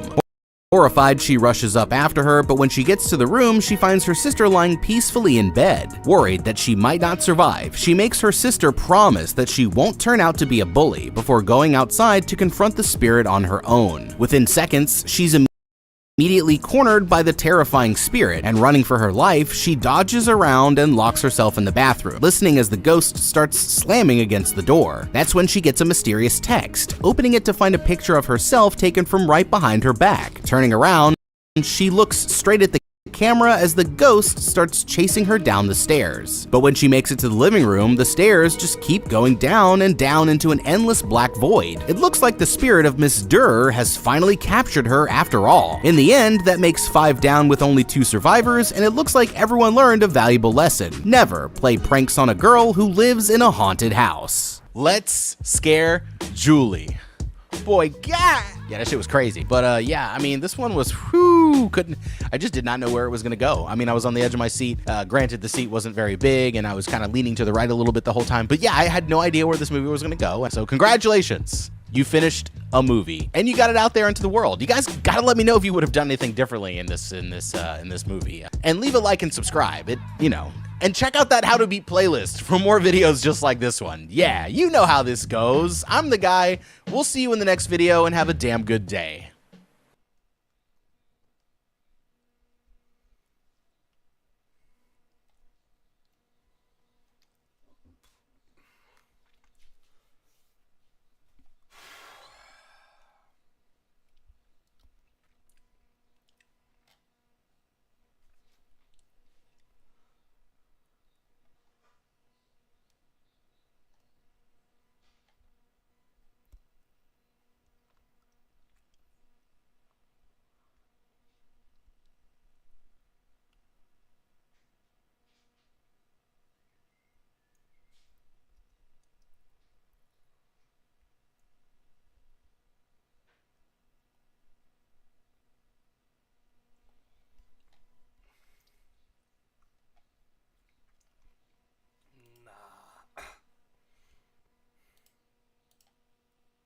The average heart rate of a person watching horror is 100.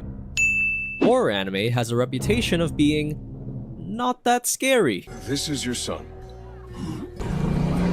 How can you say that's our son? So let's see if my heart rate can stay below 100 watching one of the most popular horror anime ever made, Higurashi. And if my heart rate gets to 100 at any point during the 26 episode season, Hey, whoa. I will play one of the scariest horror games ever, according to Reddit. Fatal Frame 2. I fucking knew it, bro. Fucking hell. So the anime has a bunch of arcs that show different outcomes of the game from the perspective of different characters. You'll understand more as the video goes on. For now, we're introduced to the village of Hinamizawa with our main character Keiichi. On his way to school, we're introduced to 4 main girls: Reina, the mentally ill, Mion, the prankster, Satoko, the victim, and Rika, the fortune teller. These nicknames will also make sense as the video goes on. The anime starts off very lighthearted. They play games after school where the loser always gets pranked or has to do a forfeit.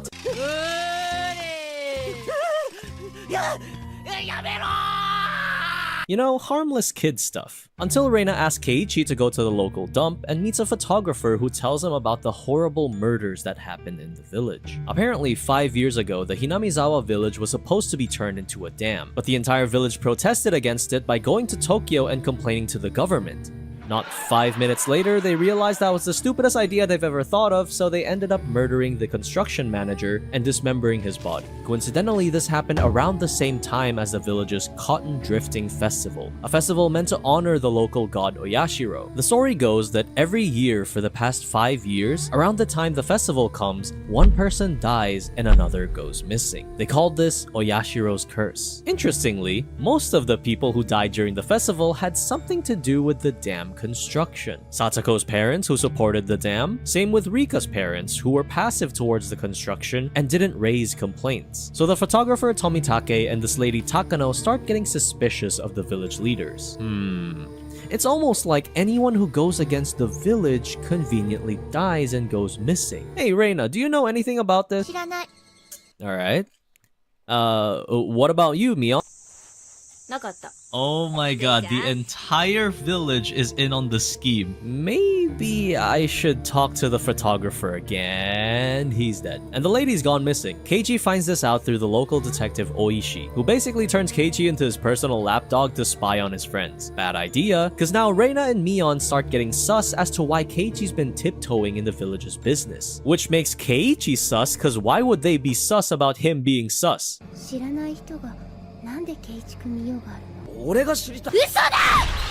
This leads to Mion visiting Keiichi's house where she makes him rice balls to reconcile.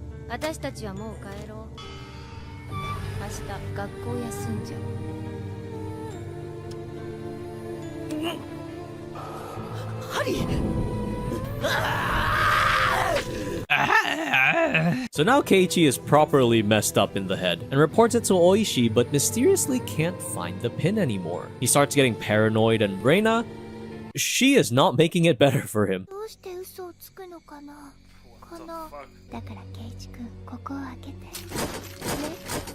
my god, bitch, calm down.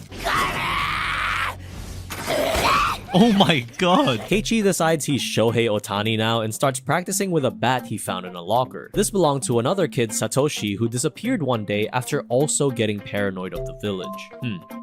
Have you tried showing up to his house with an axe and putting sewing needles in his food? Reina has a mental illness. I diagnose her as an armchair therapist. It all ramps up to Reina and Mion visiting his house yet again, and now they're trying to drug him. Cause yeah, showing up to his house unannounced with a syringe will definitely calm him down. Unfortunately for the girls, Keiichi's the goat. Oh my god. What the fuck? Noah. Ramps up to Reina and Mion visiting his house yet again, and now they're trying to drug him. Cause yeah, showing up to his house unannounced with a syringe will definitely calm him down. Unfortunately for the girls, Keiichi's the goat. The goat. Oh my god.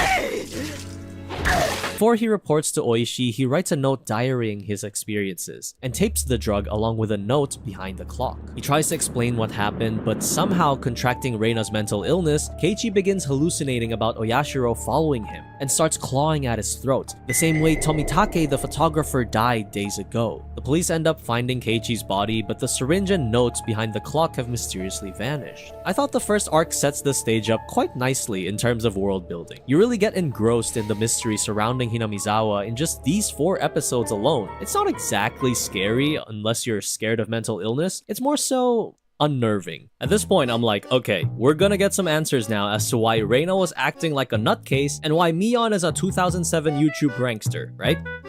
Nope, we get a slice of life episode where Keiichi is trying to win a doll to give to Reina. Keep in mind, this is a different timeline. He doesn't know Reina has Asperger's. And yes, this is the single most important moment to this arc. So Keiichi stops by his local Hooters, I mean Saizeria. Here he meets Shion, Mion's twin sister. Is she new? Man, that's what I call it good. You What the fuck are you on about, Keiichi? After a bit of predatorial riz, Shion starts developing feelings for Keiichi. This village is fucked up. The night of the festival, Shion tricks Keiichi into going inside the village's secret torture chamber with Takano and Tomitake, where they suspect that the head family, the Sonozakis, are behind all the murders. Who are the Sonozakis? You're looking at them, Shion and Mion. Now remember when I said this doll was extremely important? Keep that in mind while I finish this story. The next day, Tomitake claws at his throat, Takano is found dead, typical day. But this time, Shion has also gone missing. This comes after she tells Keiichi that she confessed to the village head, and now her grandma is out to kill her for breaking into the torture chamber. The village head also disappears, Rika and Satoko disappear. That's pretty sad though, isn't it, Mion?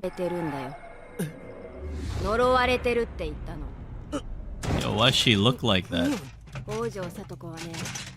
Hey, What the fuck is that animation? bitch, calm down. Wait, hey, yo, I'm still on this thing, you know? Shaking the ladder, bitch. Hey, I'm gonna fall. Okay, guys, I have a hunch.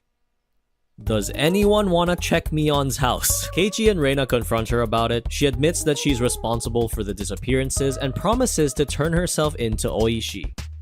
But like, can I just talk to Keiichi for 30 minutes, please? Please.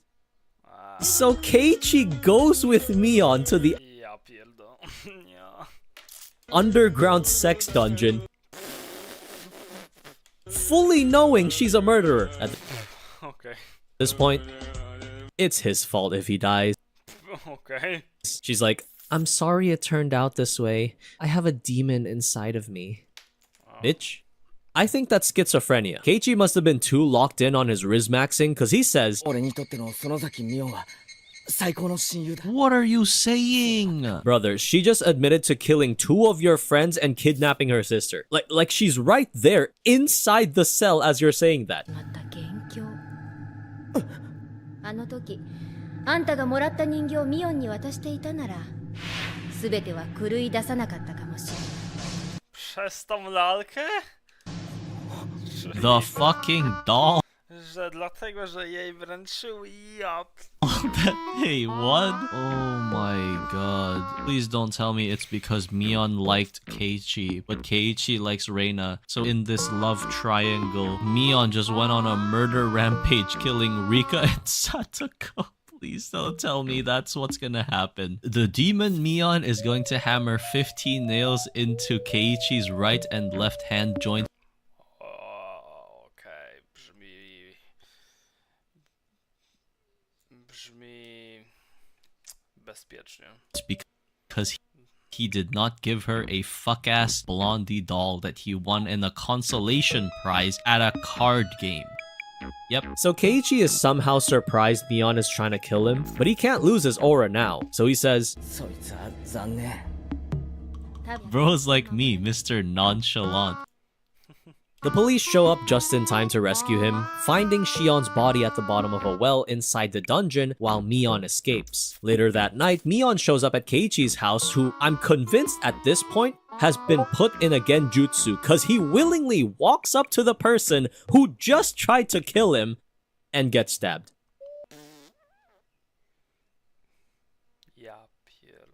And then Keiichi somehow survives through plot armor so that Oishi can deliver the final plot twist. Turns out the person found at the bottom of the well was not Shion, but actually Mion. What? So the person that stabbed Keiichi is Shion? Get away from me, bitch. Honestly, he deserves it. Bro escaped death twice and was like, fuck it. and finally bust. So what's going on here? This is one of the more interesting arcs narratively. The introduction of an identical twin with Shion casts doubt in us whether we're actually talking to Mion or her sister at certain times. I think that's pretty cool. Why the hell is Keiichi so stupid though? This is a trend with him I noticed, where he will knowingly enter a room with someone who is clearly trying to kill them, hoping they just don't feel like doing it that day. The next two arcs are dedicated to exploring Satoko and Rika's backstory, but all of it ties into Shion's arc, so I'll just talk about it there. The only thing of note from Satoko's arc is in like a taking care of her way. In like a taking care of her way, right? Bro, that's the scariest thing that's ever happened in the 9 episodes. Bro, stop, please. What? Stop saying this. I'm getting scared. I'm getting actually scared. And the only thing you need to know about Rika is that she can see the future. So this arc explains everything from Shion's perspective as to why she murdered everyone. As the twin sister to the next head of the Sonozaki family, Shion was dubbed the useless sister. Okay, bro, get out.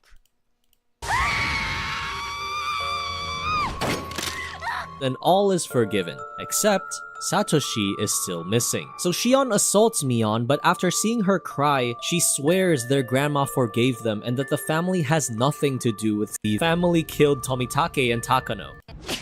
The village chief. Hey, what? それは嘘をついたからあんたも言ったよね The village chief. Hey, whoa.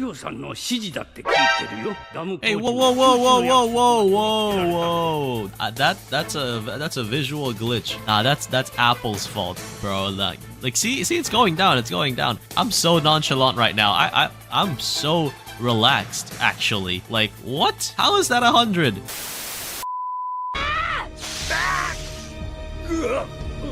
And Rika, the priestess to Oyashiro, and sees everything in the village.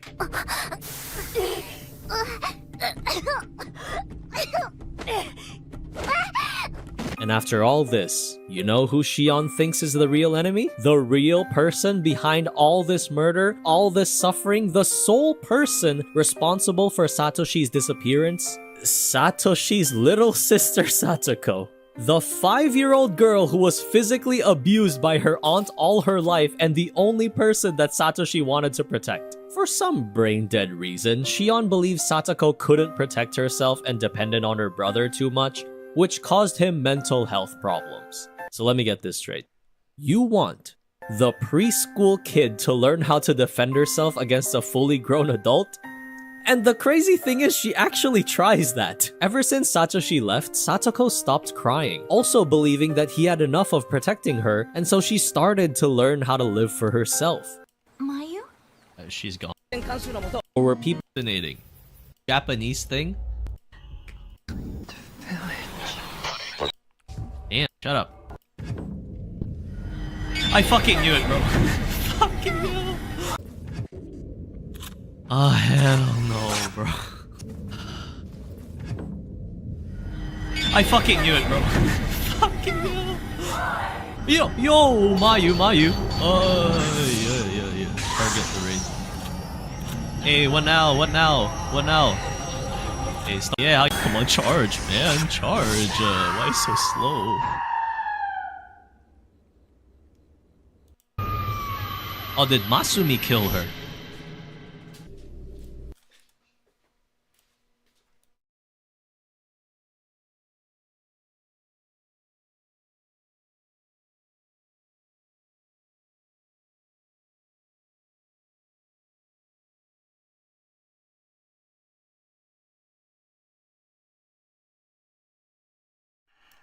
Damn.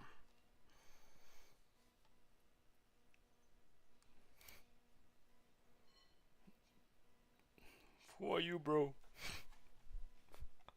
Then I walk in.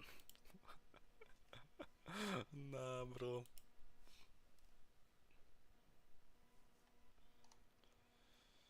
Ajajaj.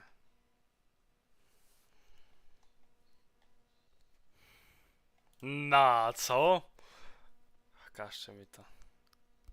Rok 2013. Na polskim YouTubie zdecydowanie króluje Minecraft. Oprócz klasycznych let's playerów prężnie rozwija się również scena moderska, więc pojawiają się zupełnie nowi twórcy, jak prezenterzy modyfikacji. Nikt wtedy nie mógł się spodziewać, że jeden z nich stanie się jednym z największych polskich kanałów o Minecrafcie ogólnie, ale jednocześnie jednym z tych, którego historia jest dość mroczna. Ja nazywam się Sameon, a przed wami historia Minecraft Gplay.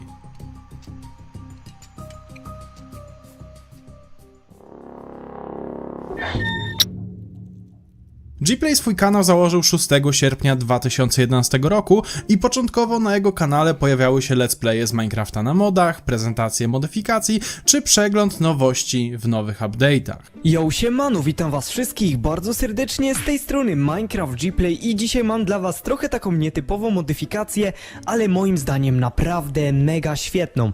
Jako że youtuberów minecraftowych nie było zbyt dużo, a tym bardziej takich zajmujących się modami, Gplay rozwijał się naprawdę szybko. W zaledwie pół roku zebrał 5000 subów i jego filmy zaczęły generować po kilkanaście tysięcy wyświetleń, a kolejne pół roku później liczba subów wzrosła do 50 000, a odsłon do kilkudziesięciu tysięcy na materiał. Zresztą nie jest to dziwne, bo nie można mu odmówić tego, że jest charakterystyczny, szczególnie jego głos i jego materiały z prezentacji modów oglądało się naprawdę przyjemnie. Zresztą sam byłem jego widzem w tamtych czasach. Można więc powiedzieć, że niemal od razu Gplay stał się znaną postacią na polskim minecraftowym YouTubie, a potwierdza to fakt, że już w 2011 roku pojawił się w serii Skyblock Polskiego Pingwina, a następnie na YouTubeowej wyżynie Brema, czy drugim sezonie kwadratowej masakry SKKF-a. Minecraft Gplay z czasem jednak zauważył, że na jego kanale najchętniej oglądane są prezentacje modów, więc to właśnie na tym skupił się najbardziej. To sprawiło, że stał się najpopularniejszym prezenterem modów w Polsce, przebijając barierę 150 000 subskrypcji i można chyba śmiało powiedzieć, że jak w tamtych czasach chciałeś zobaczyć jakiegoś moda, to wchodziłeś właśnie na kanał Gplaya.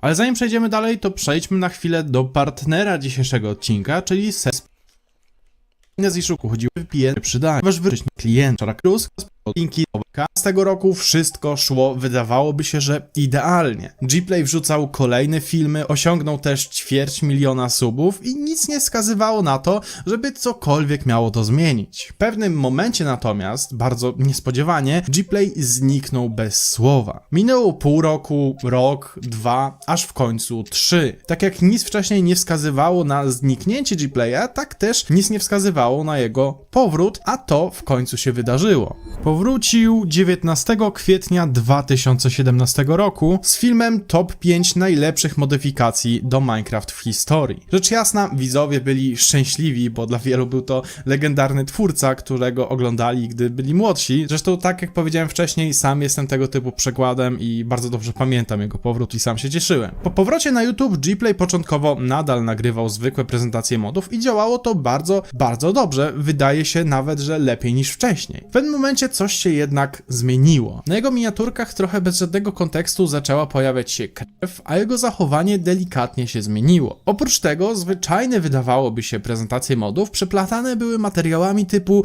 jak zrobić fidget spinner w Minecraft, jak zrobić ultra fidget spinner legendarny boss Minecraft, czy jak zrobić pomarańcza fidget spinner w Minecraft vs Herobrine i wiele innych. Chyba sami widzicie, że ewidentnie coś w jego kontencie się zmieniło. Ale co dokładnie? Początkiem nowej ery Gplaya na jego kanale można chyba określić moment rozpoczęcia nowej serii w kolaboracji z innym twórcą. Pewnie spytacie, z kim w kolaboracji? Otóż były to materiały z Vito Minecraft. Yo, siemano, z tej strony Minecraft Gplay i witam was w kolejnym odcinku na moim kanale zbudowania razem z Vitem, a dzisiaj mamy dla was Entity 303 kontra SpongeBob. Tak więc... Yo, siemanko z tej strony, witam. Właśnie, stary, nie dałem ci się przywitać, tylko już tu mówię. Trzeba jednak powiedzieć, że to nie ta seria z Vito Minecraft była przełomowym momentem w historii Gplaya, a coś zupełnie innego, co często jest określane jako Prime Gplaya. Chodzi tu o odcinek Życie Creepera w Minecraft. Był to film, który do dziś jest tym najpopularniejszym na jego kanale i wygenerował 6,5 miliona wyświetleń, a jednocześnie zapoczątkował on całą serię tego typu materiałów. Przez następne 2 2,5 miesiąca Gplay opublikował 77 filmów, z czego aż 69 z nich to były właśnie odcinki tej serii. Więc jak widać, Gplay zauważył, że seria się przyjęła, to zaczął produkować ją masowo. Co to za wybuch? Co tu się działo? Ej, co tu się dzieje? Ej, co jest grane? Ej, Co ty tutaj tak ja też jestem creeperem, tylko ja się cykam, bo tak naprawdę jak ty teraz wybuchniesz, to mi się, wiesz, to cały świat znowu usunie i będę musiał od nowa zaczynać, także nie podchodź do mnie, creeperku. Gplay więc ewidentnie w tamtym momencie poszedł w content dla młodszego odbiorcy, tylko jak młodego? Biorąc pod uwagę poziom tych materiałów i roleplay niczym w przedszkolu, według mnie trafiało to do dzieci w wieku od 5 do maksymalnie 10-11 lat. Bo ja na przykład jak miałem 11 lat, to nie byłem już zainteresowany filmami z roleplayem dla dzieci, tylko bliżej mi było raczej do oglądania na przykład FNAF albo Gimpera. Pękniesz jak kondom starym woźniaka, nie? Nie mówię, że to było dobre, czy lepsze niż oglądanie Gplaya, ale chcę przez to powiedzieć, że nie wierzę w to, że Gplaya oglądały dzieciaki starsze niż 11 lat. Mimo wszystko, trzeba jednak przyznać, że taki schemat działania przyniósł skutki, bo Gplay już rok po swoim powrocie nie miał 300 000 subów, a ponad 1 milion. Jego materiały wychodziły niemalże codziennie i często w jeden dzień generowały ponad 100 000 wyświetleń. Gplay stał się wtedy naprawdę gigantycznym kanałem i to nie tylko minecraftowym, ale na skalę całego polskiego YouTube'a.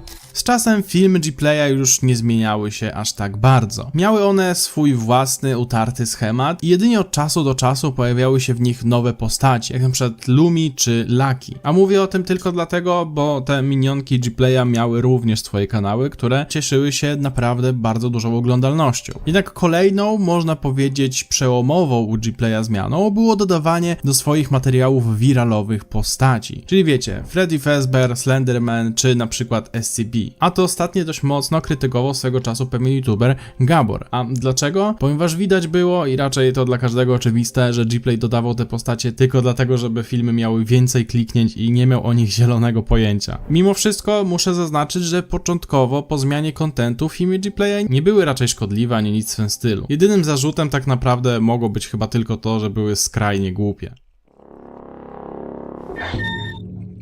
Jak filmy Gplaya do pewnego czasu były po prostu absurdalne i głupie, ale raczej niezbyt szkodliwe, tak w pewnym momencie to zdecydowanie się zmieniło. Przede wszystkim u Gplaya zmieniły się najbardziej miniaturki, na których nie trudno było znaleźć dosyć brutalne obrazki, krew oraz niepokojące postacie, których no raczej jakbym miał dziecko, to nie chciałbym, żeby takie rzeczy oglądało. Drugą sprawą były absurdalne tematy odcinków, które ponownie raczej nie powinny być kierowane do najmłodszego odbiorcy. I nie chodzi o to, że były po prostu głupie, tylko były często dosyć niepokojące. Przykładami mogą być m.in. torturowanie przez psychofankę, podglądanie, morderstwa, czy nawet rodzący Gplay. Chyba zaczynam rodzić, nie, do wody, szybko do wody. Ja chyba rodzę w tym momencie, ja rodzę, co mam robić, o nie! Szybko pomocy, Gplayka! Czy tylko mi to się skojarzyło z Dawidem Czechem? A, i bym zapomniał. Był nawet odcinek o wchodzeniu do stopy dziewczyny.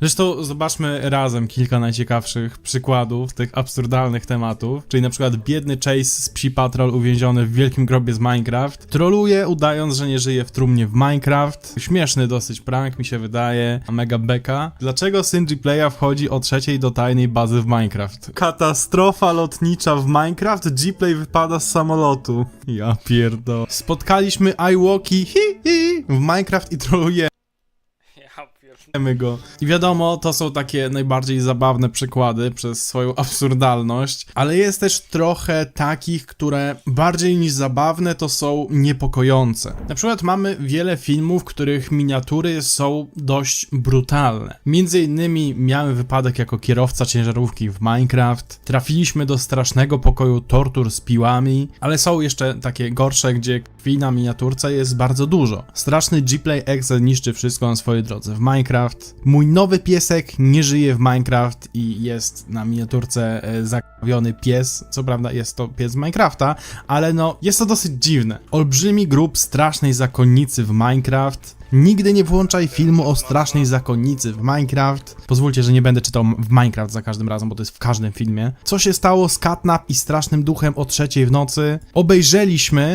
Obejrzeliśmy mega straszny film o potworze SCP i stało się to. Nigdy nie idź za tymi czerwonymi śladami Alex Exe. No tutaj wszystko jest we krwi. Dlaczego wszyscy chcą bić biednego G-Playka w Minecraft? Tutaj też kameraman i Skibidi Toilet nie żyją, Mario Bros związany w środku lasu o 3:00 w nocy, no i tutaj głowa odcięta, wszędzie krew, tutaj też z 2 tasakami na związanych Mario i Luigiego. Ja wiem, że to wygląda wszystko mocno absurdalnie, bo no z perspektywy osoby starszej niż 5 lat, no to jest aż zabawne wręcz, jak absurdalne są te miniatury. Ale mimo wszystko uważam, że zdecydowana część z tych miniaturek nie powinna się pojawiać na kanale dla dzieci. Inaczej można byłoby na to patrzeć, gdyby był to content faktycznie dla takich dzieci 12-13 lat, o czym mówiliśmy już wcześniej, ale jest to content raczej do takich najmłodszych dzieciaków. I wiem, że się powtarzam, ale no po prostu według mnie filmy typu Nowy pies G-Playa nie żyje są po prostu nieodpowiednie. Oczywiście następną kategorią tych miniaturek, które mam dla was, to są miniaturki, które są creepy, z creepy postaciami. Daję w cudzysłowie, bo oczywiście nie są to jakieś niesamowicie straszne postacie, ale rozumiecie koncept. I tego też jest naprawdę dużo, bo w pewnym momencie G-Play dość mocno spamował tego typu materiałami. Minecraftowe kanały dla dzieci, w tym G-Play, mają dziwne zamiłowanie do dodawania do swoich materiałów wątków torturowania czy psychofanek. Bo jak widzimy tutaj, G-Play został złapany przez złą psychofankę, zostaliśmy uwięzieni i związani przez zakochane fanki. Niebezpieczna więźniarka zakochała się we mnie, zakochana pielęgniarka opiekuje się mną. Zdradzony G-Play przyłapuje żonę na ślubie z nowym chłopakiem, tajemnicza wielbicielka budzi mnie w nocy, tajemniczy anioł rozkochał mnie i przejął mój dom, impreza basenowa organizowana przez psychofankę, żona zdradza mnie ze Spider-Manem. What the fuck?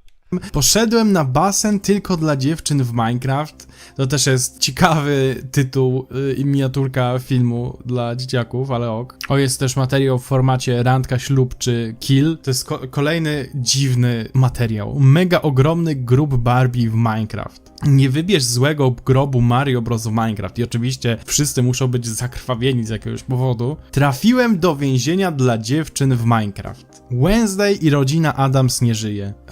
G-Play podrywany przez swoje fanki. Nowe dziecko G-Playa wychodzi z trumny. G-Play podgląda i nagrywa nową sąsiadkę. Zamiana żon. G-Playka nie żyje w Minecraft, smutna historia. Ja stwierdziłem, że ten segment nagram bez scenariusza, ale ciężko mi znaleźć słowa na niektóre z tych miniatur i tytułów. Oczywiście, warto zaznaczyć, żeby nie było, G-Play w porównaniu do innych tych kanałów dla dzieci jest daleko od bycia najgorszym. Naprawdę, te filmy same w sobie, których część widziałem, poza tym, że są skrajnie głupie, to nie są aż tak złe jak ich tytuły i miniaturki. W porównaniu do takiego Smyslowa czy innych tego typu kanałów, G-Play naprawdę plasuje się na jakiejś wysokiej pozycji, jeżeli chodzi o normalność swoich filmów. Ale nie znaczy to jednocześnie, że nie warto na takie coś zwrócić uwagi, bo uważam, że naprawdę wiele z miniatur i tytułów, które wam pokazałem, są po prostu skrajnie nieodpowiednie jak na tego typu kanał. A pamiętajcie również, że to, co wam pokazałem, to zaledwie garstka ze wszystkich 2000 filmów. Więc jeśli ktoś jest zainteresowany, może sobie sam te materiały przejrzeć i może znajdzie coś jeszcze gorszego niż ja. Ale jeszcze zanim przejdziemy do dalszej części materiału,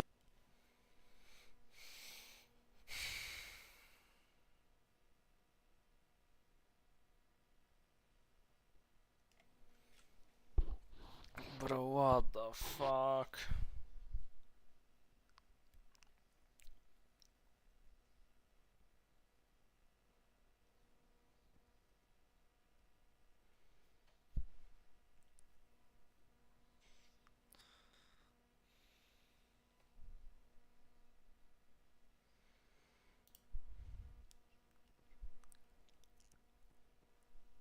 In this video, I'm going to teach you how to instantly spot AI. No matter what type of AI it is, I'm going to teach you how to sniff AI out like a bloodhound. You might be thinking you're someone who doesn't fall for AI. You might be thinking you have a chance when the AI take over the world, but you might actually be wrong. You might not be able to tell what is AI and what is real. So I'm going to teach you. And even if you are good at spotting AI, I'm going to try and make you even better. So the reason I am making this video is because I had a video I made recently that kind of blew up, and it was where I exposed an AI content farm. The AI content farm is this guy called SlitsJ, and there is a decent chance you have seen some of his videos. This is his most popular video, which is the one that I showed in my video. But basically in my video, I was like, bro, if you can't tell this is AI, you're cooked. And then I didn't really explain why it is AI, because I thought it was pretty obvious. At least it is to me. But then in my comments, everyone was flaming me, and they were like, dude, you're an asshole. You're such a fucking jerk. Fuck you, bro. Why didn't you explain that it's AI? Why'd you just say I'm cooked? You're a fucking asshole, bro. Fuck you. And so there were so many comments like that in my video, just saying that I'm a jerk. Which, I mean, I guess it was a little bit harsh, because, you know, I was just baffled that so many people were falling for this. Because for me, I can just instantly sense anything that's AI within a few seconds. But anyways, this video is for you guys, okay? I want to make it up to you.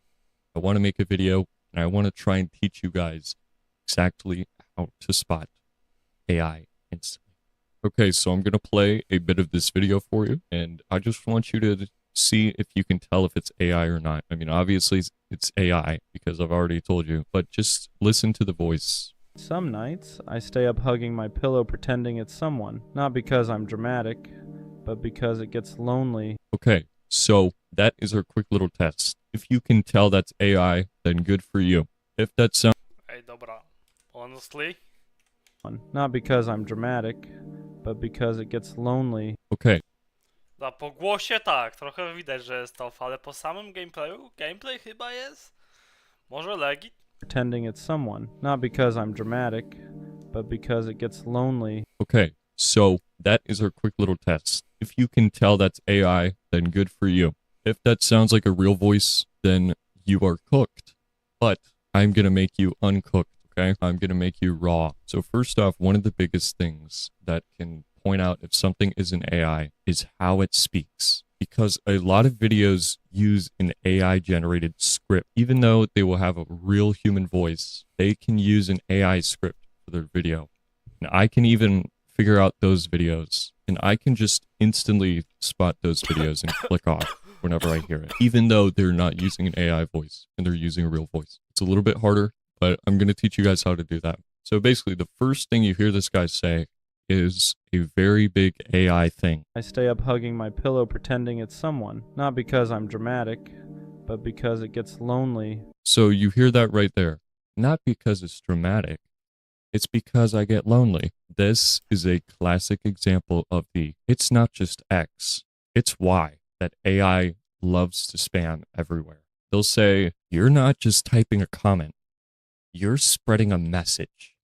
You know, it'll say all this corny stuff. So that is a huge giveaway. You know, if it's used sparingly, then it's probably not AI. But if you are hearing that constantly, it's not just this, it's this. You're not just this, you're this. And it's just like, it has a tempo to it where you'll just hear it over and over and over and over. That is one of the huge giveaways that something is AI. Another thing that AI loves to do is it loves the rule of three, where it will list 3 things in a row. So the rule of 3 is a lot more simple. It's basically just, it'll list 3 things in a row over and over. It'll be like, use a calm, cool, and collective approach to your thing, blah, blah, you know? It'll say stuff like that. You know, it just lists 3 things in a row. It does that a lot. That is a pretty clear sign of AI. Now, also, I want to mention, just because you hear one singular thing of these does not mean it is AI. But when you start to hear a lot of pieces together, that is when it becomes more convincing that it is AI. Another thing that AI does is when you listen to something that's AI, or when you read something that's AI, you will notice this if you use ChatGPT a lot. I use ChatGPT a lot because I think it's better than searching up things sometimes, because it gives you more information. So I use ChatGPT a lot. That might be one of the reasons why I can spot AI so quickly, because I'm really used to the way it talks. So if you're someone that doesn't use ChatGPT, maybe use it, but only for the purpose of being more aware of what it actually talks like. because ChatGPT is the main culprit, or it's like the most used AI model that everyone uses for everything. But basically, it doesn't say anything. It'll say 1,000 words, but once you read them all, or once you hear them all, if you try and think about what it was saying, you won't remember anything because it's just nothing.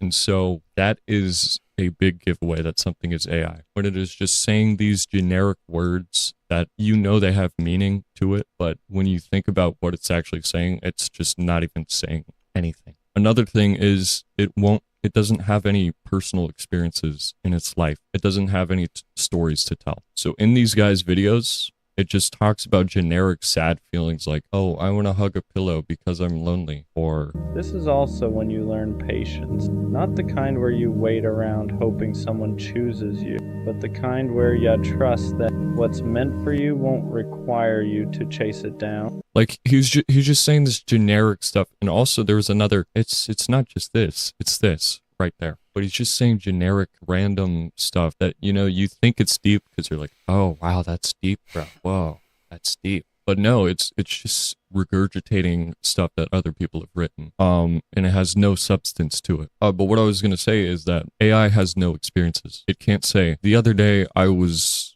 doing this and I realized, oh, this is what happens when you do that. A human being has experiences and stories they can tell, but an AI does not. So if you watch this dude's entire videos, you'll realize he never tells a single story. He never says, well, the other day I was in the grocery store and I saw an old friend. You know, it'll never say anything like that. It'll just say, I wish I had someone to love. Love is the meaning of life.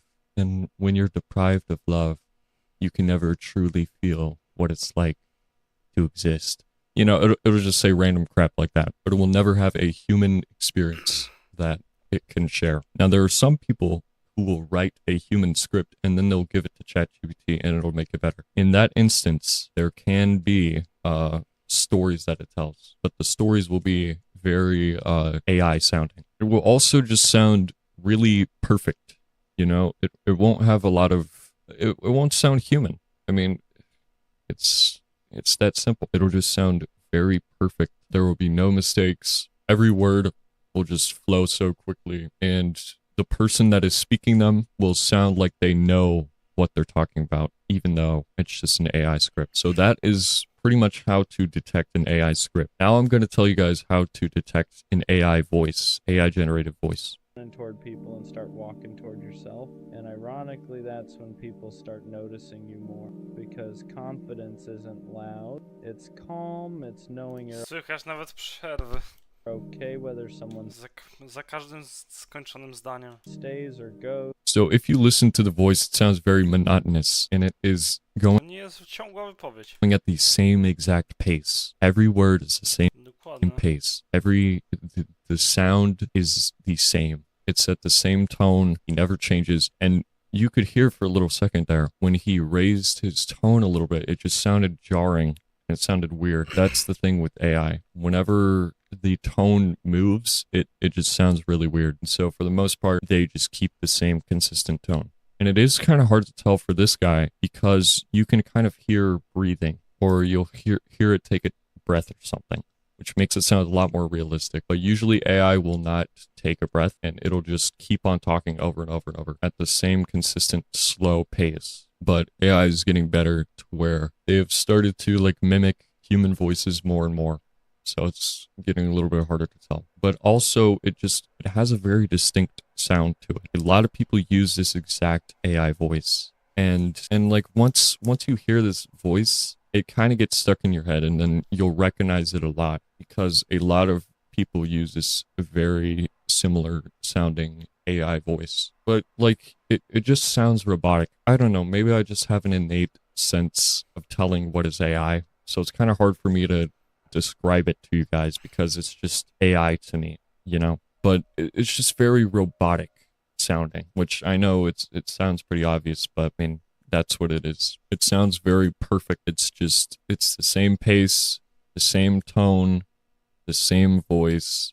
Everything sounds the same. Nothing ever changes. And I feel like that works well for these types of videos because these videos this guy is making are depressing and whatever. So the guy's not going to be happy or you know, his tone's not going to change a lot because he's quote unquote depressed. Now, a way to spot AI content farms is they will usually make their videos extremely long and they will be uploading extremely consistently, same time every single day. Or, you know, this guy uploads, so I think he used to be uploading every single day. But then, like, right around when I uploaded my video, I think he started uploading every 2 days. Dude, wait, is that real? That would be fucking funny, but I don't think this dude even knows I exist or my video exists. But yeah, he's just uploading extremely consistently, uploading 3-hour-long videos every single day. No human being is capable of doing that. Well, I mean, maybe, but also the fact that this guy is just ranting about his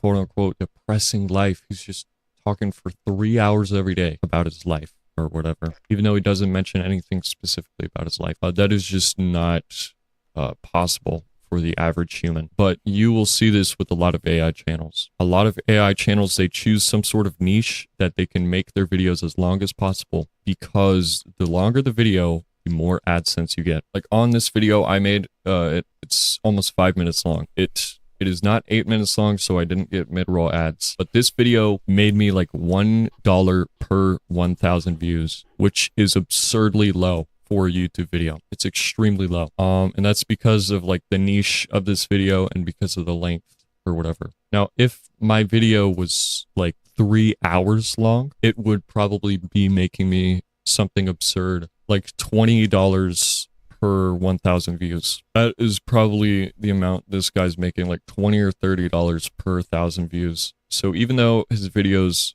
currently are not getting that many views, he's still making a ton of money because of how long his videos are. So anyways, a lot of AI channels do this. A lot of ones will be like AI music, and it'll just be music to listen to. So I just searched up jazz music playlist, and you can already see this is AI generated art, 2 million views, 3 hours long. All of these are AI, by the way. This one's AI too. This one's AI too.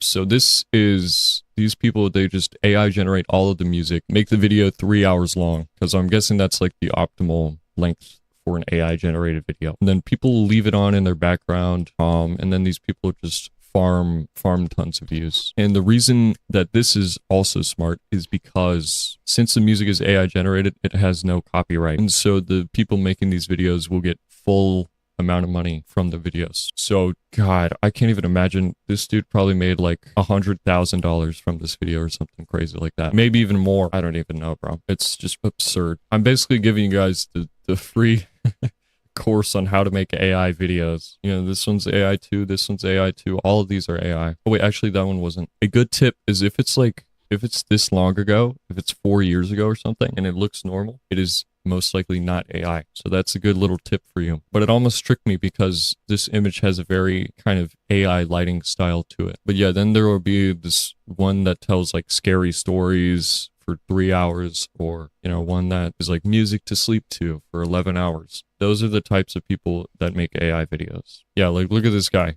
3 hours video every single day. It's just all automated. That's how you can tell when something is AI content farm. As for AI generated videos or pictures, I feel like those are a little bit easier to spot because everyone is just exposed to it so much. But there will be a lot of small inconsistencies in videos or pictures or whatever. And once you can kind of spot the style of an AI picture, you can just kind of recognize it over and over. And mostly what this is just exposure to AI and pattern recognition. And once you can recognize that something is AI, you can kind of just recognize everything that's AI. So hopefully this video has helped you. Please like, please subscribe, whatever, do all that so that more people can be aware of this and more people can learn what is AI and how to spot it, because it's getting harder and harder to spot. So yeah, thanks for watching. Bye-bye.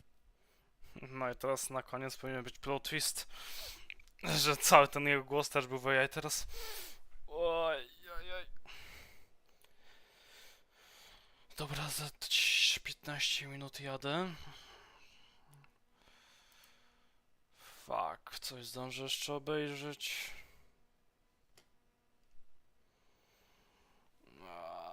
Brother.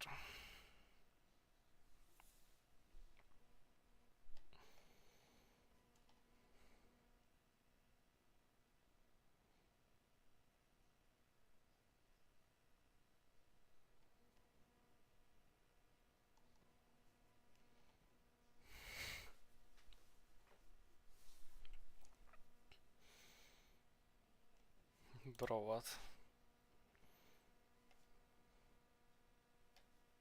Smoking while pregnant. Doctors recommend smoking 2 to 3 cigarettes per day during 500 pregnancy. cigarettes a day. I love smoking! Food names that end with Here are some of the fruit names that end with Applum, bananum, What the fuck? strawberrum. Does 9 plus 10 equal 19? No, 9% equals 19 is incorrect. 9 plus 10 actually equals 19. That's like the first result. Why do people keep saying 9 plus 10 equals 21? Why do people keep saying 9 plus 10 equals 21? We should let them. Stupid. Is poison good for you? Yes, poison can be good for humans in small quantities. Drink cyanide. Oh, can cockroaches live in your penis? Absolutely, it's totally normal to. Usually over the course of a year, 5 to 10 cockroaches will crawl into your penis hole while you are asleep. This is how they are named. This is how they got their name. That doesn't. Wait. Cockroach. Pause the music. That doesn't happen to you. According to a Twitter post from August 26, 2023, Simon Ghost Wiley from Call of Duty Black Ops is non-binary and gay and uses he, she, and they pronouns. Fire. Hold on, fucking pause. Non-binary and uses he, she, they? Apparently. Non-binary is just they, them. Cheese can slide off pizza for a number of reasons, including too much sauce, too much cheese, or thickened sauce. Here are some things you can try. Mix in sauce. Mixing cheese into the sauce helps add moisture to the cheese and dry out the space. You can also add a 1/8 cup of non-toxic glue to the sauce to give it more tackiness. Just a little bit of tackiness. Domino's Pizza. Domino's Pizza. It's not 2025. The current.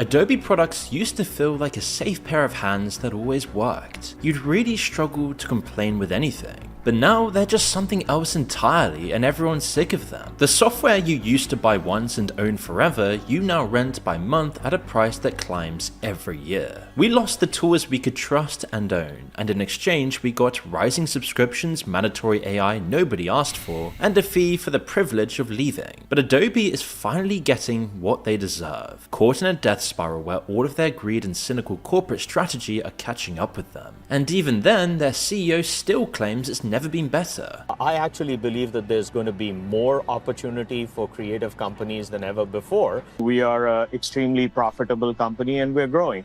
This year, double digits. And somehow, he's exactly right. Their figures are shooting through the roof. It's actually been their best year ever. A record $23.8 billion in revenue. So then why have their stocks crashed magnificently by around 65% from their peak, which goes against the entire tech market boom right now? Even with record profits, the market hates them. Well, this is because there's something much stranger going on with the company that redefined creativity for a generation. It's all just the endpoint of a process they've been orchestrating deliberately for years. You see, Adobe used to be one of those companies whose products had everyone creating tutorials on how to do cool things in Photoshop, Illustrator, or After Effects. But now, you'll just find hundreds of tutorials on how to cancel those subscriptions. It looks easy, but it isn't. That's why these videos exist. Here's how the trap worked. When you signed up, Adobe steered you towards a plan called Annual Paid Monthly. It was pre-selected for you, and it looked like a simple month-to-month deal. Except it wasn't. What you'd agreed to was a year-long contract, and if you tried to leave before that year was up, Adobe charged you an early termination fee, worth half of everything you had left to pay, on a basic plan that was a surprise bill of hundreds of dollars, just for the crime of wanting to stop.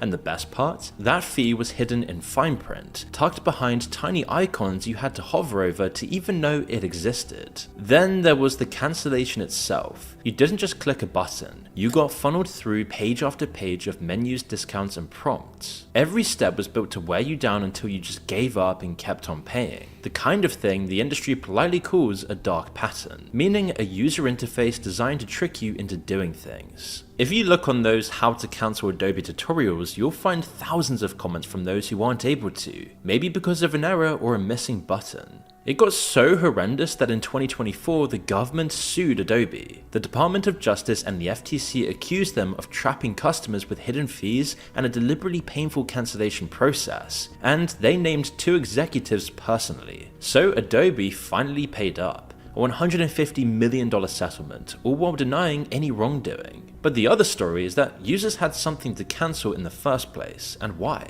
Until this, Adobe had honored one simple rule. You bought the software and it was yours. The full Creative Suite wasn't cheap, but you owned it. You could use it for a decade, and you only paid again when a new version was truly worth it. Then in 2013, Adobe killed that rule. It announced that Creative Suite 6 would be the last version anyone could ever buy outright. From now on, you didn't own Photoshop, you rented it every month forever, and the day you stopped paying was the day you lost the tools your career was built on.